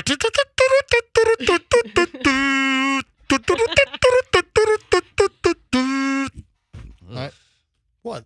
You do a better Kentucky Derby. I can do it with my nose better than that. All right. Kentucky. Yes. Are you gonna what? Who just jumped in on Fesher me? wants to do another mama joke. I didn't jump in, but I got one. I mean, your mom is so right, bald, stop. Just stop. I can see what she thinks. Hey, how about that? Who watched the Kentucky Derby? First of all, that's getting later and later. It used to be like 6:25, then Yeah. it became 6:30, then it was like 6:34, 6:36. Now the Kentucky Derby didn't roll till like 7 o'clock last night. How much of a pregame Or do I Saturday need? night, you mean? What'd I say? Saturday. Saturday night, yeah. So here's the thing about the Kentucky Derby. I can't watch it because I only want to see the race. I don't want to see the 3 hours Oh of my God! Yeah, backstories. yeah. I turned it on at 6:25, So- thinking the race was going to be about 6:30, 6:35, and then they're like, "Oh, we're about a half an hour away." I'm like, "Son of!" So I turned it off, and I went back a half an hour later. You know, the rolling hills, the stories of the breeders and the big dwarfs who I ride started these animals. guzzling Woodford Reserve. That's one of the key Kentucky. sponsors. That's Kentucky. How about the long shot? What a crazy story. An 80-1 longest shot in the race, number 21, right? Rich Strike. So you're not going to believe this. I swear. And Michelle's my witness. I said, hey, I'm tweeting right now. I was going to do a tweet, and I was going to maybe do an Instagram live. Hey, guys. I was going to say, hey, I just put 10 grand down on Rich Strike. Oh, you're such a liar. I swear. But you didn't. I swear. I thought about it. Because it had the longest odds. It had the longest odds. And guess what? I was And getting I like that name too. Yeah. I was going to do it too. I was getting ready. No, but I was getting ready to put out a tweet and do a little Instagram for the Kentucky Derby. I was going to put on some goofy hat and say, all right, I'm going to place my bet now, 10 grand on Rich Strike. Not Lucky Strike. Not Lucky Strike, but Rich Strike to win. And I got distracted with something. And I didn't put out, I swear that I only was going to do it because when I saw the odds chart and it was like 80-1, I thought I'd just make a little joke. And then the freaking horse wins the Kentucky Derby. My God. It was Hey, Coop, do me a favor. When we get back, a couple of things here. When we get the audio of the call. Grab the audio of the call of Rich Strike winning, and the announcer was going nuts. And then guess who lost $2.6 million? Somebody lost $2.6 million on a bet. Oh, God, the mattress guy again? Are you going to take away every single teaser that I have today? Oh, sorry. Oh, my God. Are you going to wreck everything? All right, show's It's like over, Froggy everybody. ruins everything. I'm too quick of a thinker, I guess. All right, hold on. Sorry. But what a story. So we'll get into that. I have this pile of boob stories, which I'm going to try to get to today. Maybe I ought to push this off till tomorrow. I got a lot of stuff. Oh, a story that I had on Friday, or maybe even Thursday. The Jeep dealer and the person that was run over. I mean, this is the craziest story. This is unbelievable. Also, Brian Laundrie update. Hey, Coop, we're going to need the awful Brian Laundrie song that we have. All right? All right, so hang on. Final chunk of the MJ Morning Show is next. And we got a long, long chunk of the show. And it's all top-notch A-list material. This is primetime material all night. What did you drop over there, Fester? Fesher's broke keyboard. Yeah, the whole keyboard that runs the radio station, I just smacked it. Oh, that's fantastic. Let's talk Safe Touch. Let's talk security. Folks, if you don't have a security system...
Morning Show, Q105, and I just heard Coop.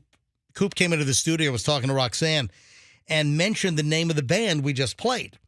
And Coop, would you like to say the name of that band, please? Yeah, it's the Peachy Mode. We're gonna miss you. We're gonna miss you, Coop. All right.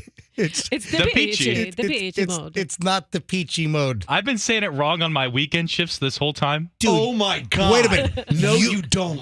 You on the weekend shift, you've been calling Depeche Mode Peachy Mode, and nobody told you? That's how you say it. That's how it looks. Peachy. It's like a dessert. Do you want apple pie a la mode? No, I'll have Peachy Mode. Peachy sounds great. That sounds like a good dessert. How many Depeche Mode songs do we have in the computer? Maybe I think one or two. Take a look. How many Depeche Mode, Depeche? How many Depeche Modes do we have? We got 3. All right, can you play them? Yes, that was Personal Jesus right there. That was Personal Jesus we just played. All right, hit the next one. What do we have? What else? What is this? This is... what's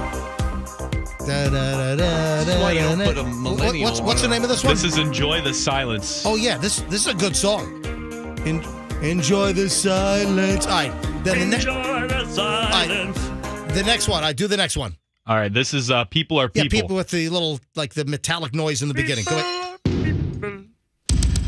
Yeah. People are people, so why should... Right?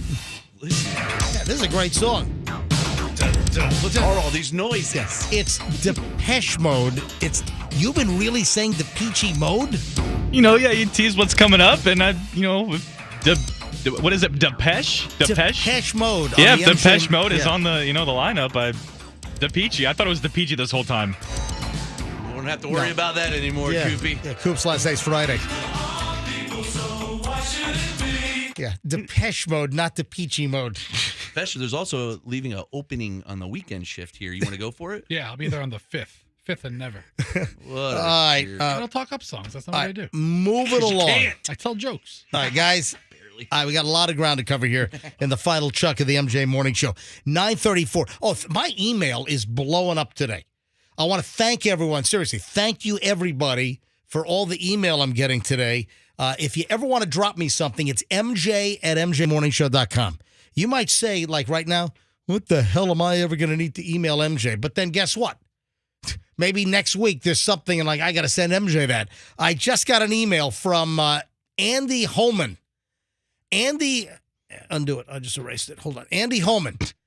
Andy Holman sends me an email minutes ago. I've never gotten an email from Andy. Andy, thank you very much. Hohman. Holman, right? Okay.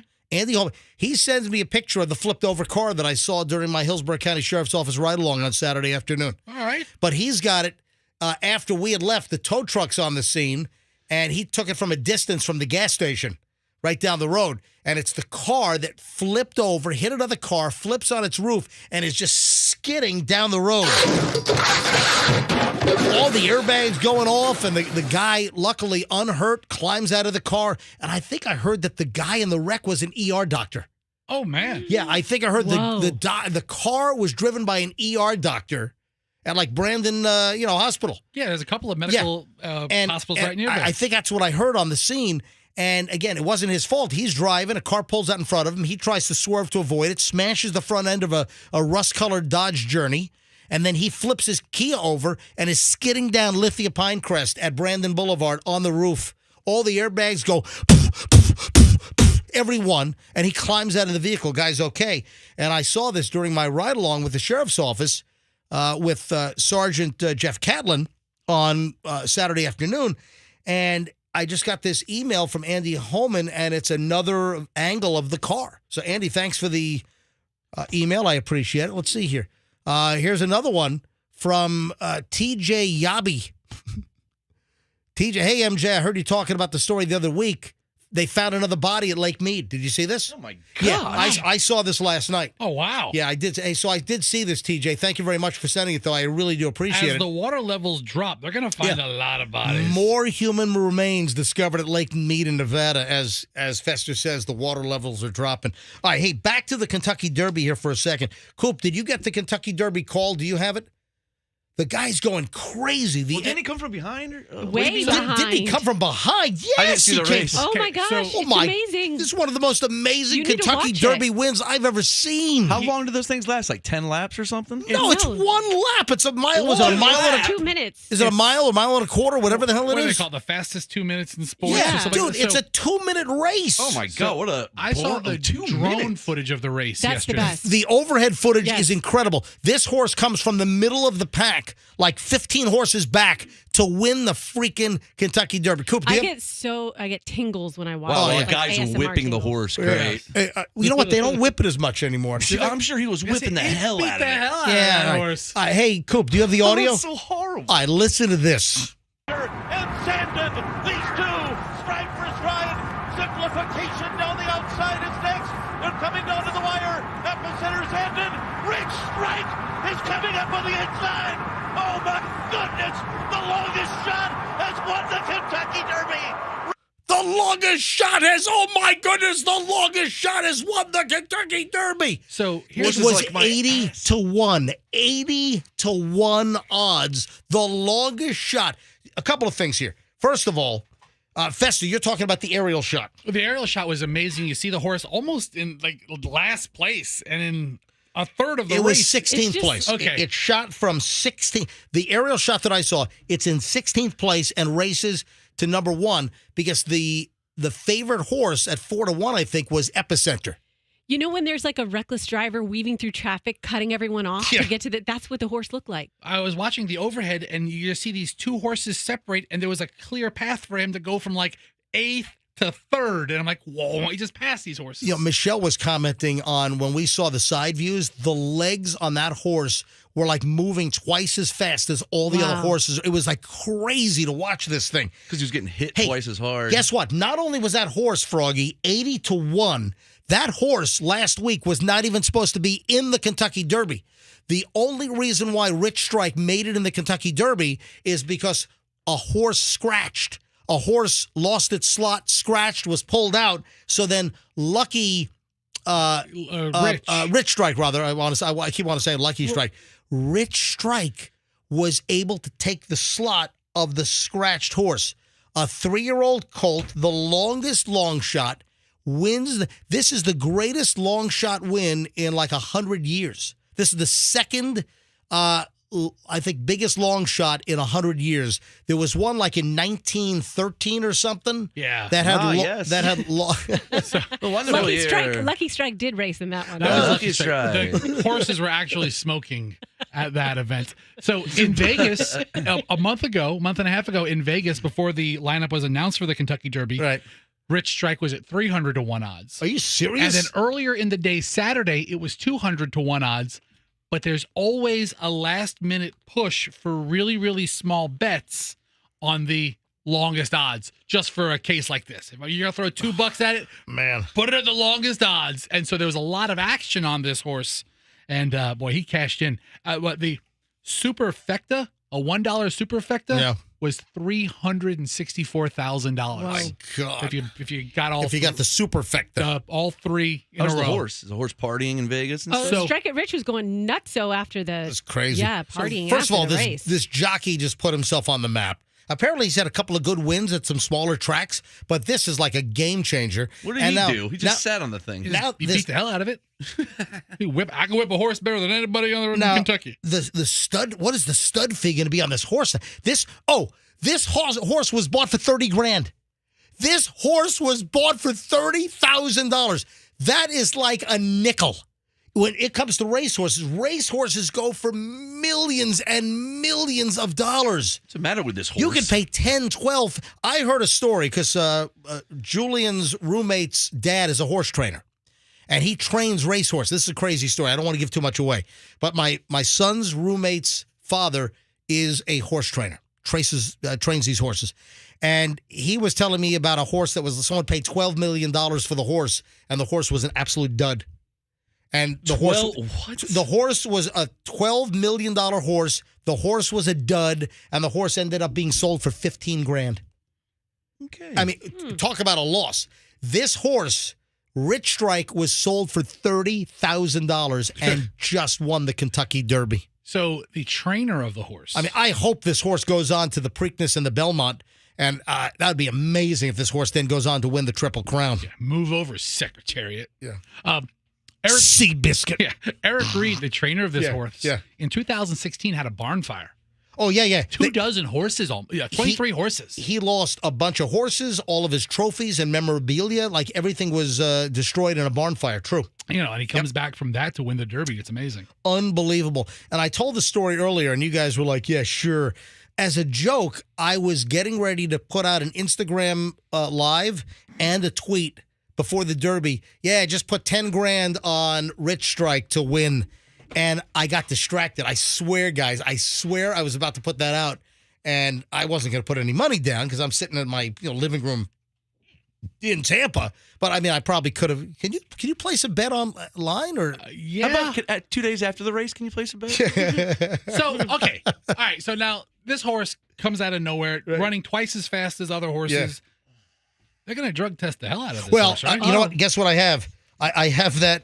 I have that on my list. Yeah, he was coked up. Look, right here. See, let me show the camera. I've got written down right there, horse doping. Well, So, if you want to see some craziness, look at the after the race footage, the after party, right. if you will. Well, after the horse won, Mm-hmm. Roxanne, you saw what we saw, that they were trying to tame the horse. The horse was like going crazy. The horse was all jacked up. And Rich Strike was like trying to bite its pony that was leading it around. What, he can't And celebrate a win? Jeez. He's going nuts. Well, you know that I think they test the horses or they're observed before they're put into the starting gate. Dude, he injected that horse right around the second curve. Well, hang on a minute. Put it right in his ass. You know damn well that horse was, the minute that horse was like out of like camera shot, you know that horse was tested. So I hope, God, I hope that horse is clean because it's an amazing story. I hope that the horse is clean. I hope that the jockey doesn't come back with crystal meth. I No, noticed I'm white kidding. powder underneath the horse's nose. Horse all coked up. The horse is Those big tweaking horsey over there in the gums. stall. Now, seriously, I hope that horse is totally freaking clean.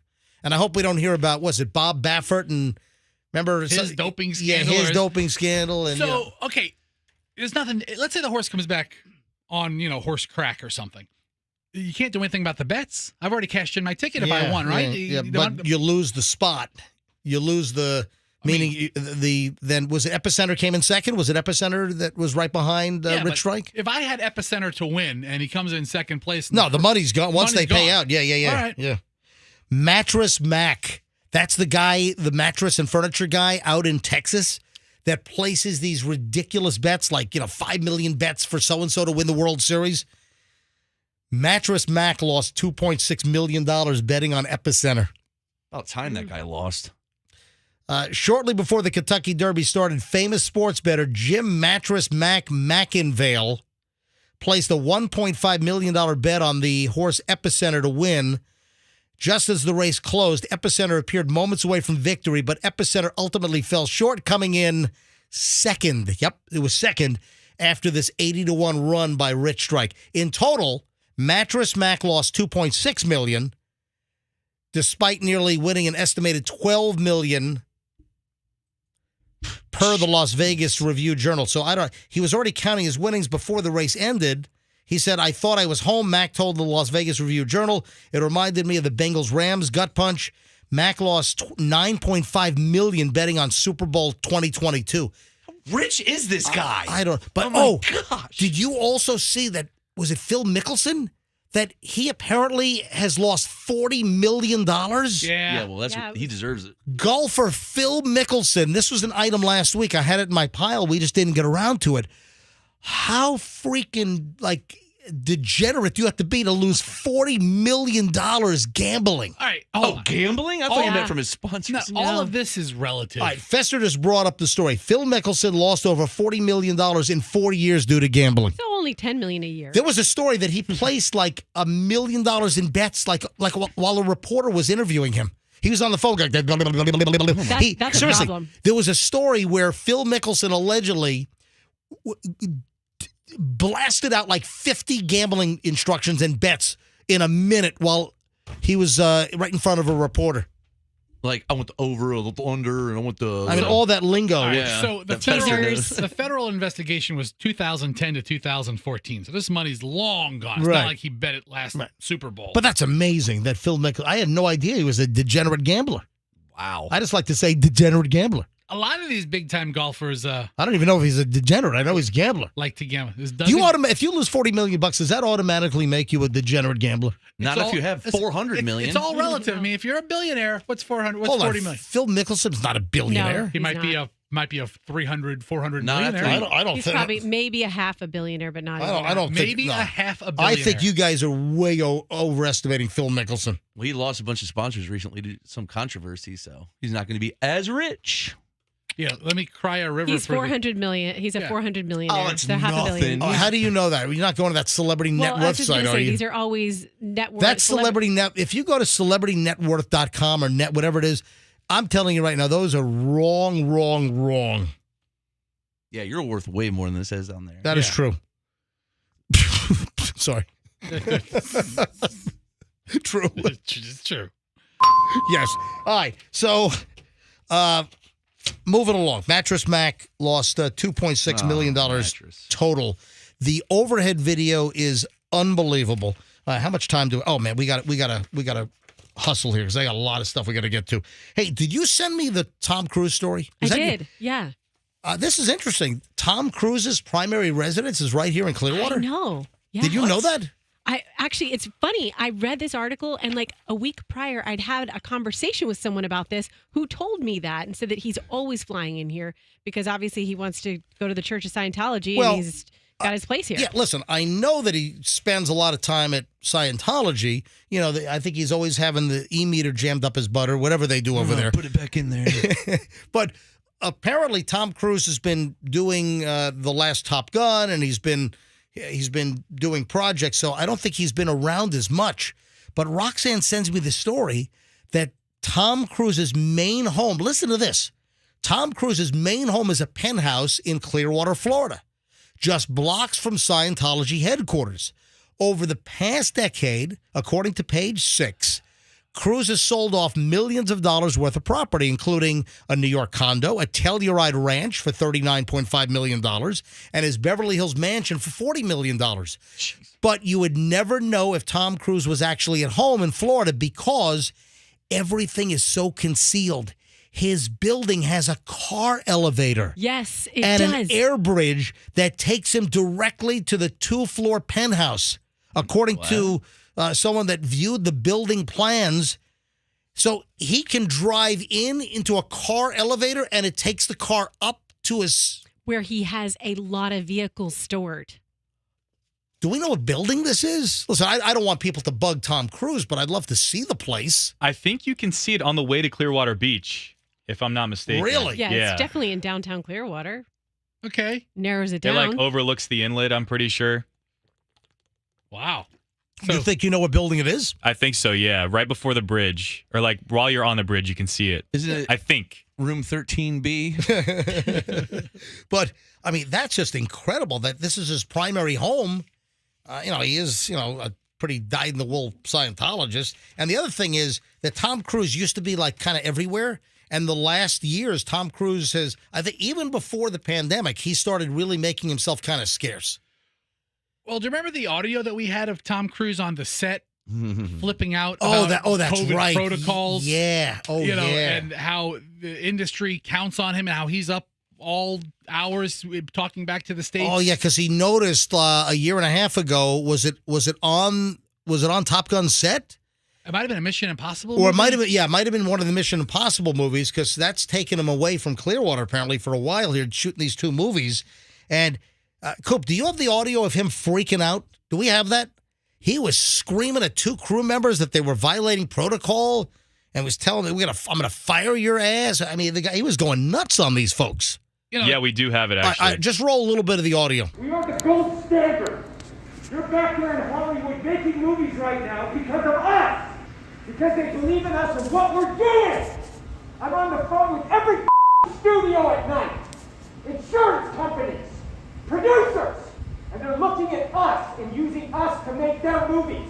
We are creating thousands of jobs, you I don't ever want to see it again. Man, this goes on for like 2 minutes. Yeah. As he's flipping out on some cast members that were breaking COVID protocol like a year and a half ago or something. You know, now that we know that Tom Cruise is a Clearwater resident, that's his primary address, it's such a shame he never got to work with the other really big movie star from Clearwater, that dolphin. Winter. Winter. Oh, that would have been perfect. Winter. Have him have like some tailless dolphin in Mission Impossible. Oh. All right. Did you also see in there that he's had to sell a lot of his other properties? Do you think it's because he put so much money into? Well, I just said that. I said my God. I said he sold his New York condo. I said Telluride, his Beverly Hills mansion. $40 million. Where were you? I just said this. In other news, Roxanne, he apparently sold some stuff recently. In other news, did you know that he was in risky business? What? Get out of here. All right, moving along. This is nuts. A Michigan guy leaves his car at a dealership for an oil change at a tire rotation. And he's being sued after his vehicle was moved and one of the employees at the car dealership ran over a mechanic and killed him. And now the guy that left his car at the dealership for a tire rotation and an oil change, he's getting sued. Sergio Enriquez Diaz Navarro. Sounds like someone out of Ozark or something. Listen. So Sergio Enrique Diaz Navarro took his red 2019 Wrangler to a Chrysler Jeep dealership in March of 2020. 19-year-old lube technician Daniel Thompson worked on the car. After the service was complete, the vehicle lurched forward as the young employee attempted to operate it, crushing a 42-year-old mechanic by the name of Jeffrey Hawkins against a cabinet. Thompson had lowered the Jeep from the lift and then tried to start the car, let it idle to ensure that no oil was leaking. But the owner of the car is getting sued, and that's like, what? The reason why this is happening is because of the law in Michigan. It's in Michigan, yeah. The reason why is that they're going after the owner of the vehicle because they're going after that insurance. I mean, this is just nuts. You'd think the dealership has some kind of accident insurance? Attorney David Feminino, who's representing Hawkins' estate, told Fox 2 that Thompson didn't know how to drive the vehicle's manual transmission, did not have a license. Yeah, the attorney also said the dealership cannot be sued because of a legal standard preventing an employee from suing their boss for negligence, which in this case would be the hiring of someone who should not have been driving. And because the incident happened at work and involved two employees, the boss can't be sued. So they're going after the owner of the car, going after that insurance company, since this sounds like a ridiculous... I mean, I hope this is thrown out of court. This is a ridiculous, ridiculous story. But still, you can only get what the insurance company policy is for. All right. Oh, and then quickly, before we get out of here, the 3 Americans found dead at the Sandals Resort in the Bahamas. I know, that's so sad. What a sad story. I mean, it sounds, I don't know if they've come up with anything, but what they're describing sounds like carbon monoxide poisoning. What? And I saw a video of a propane-powered water heater in a closet.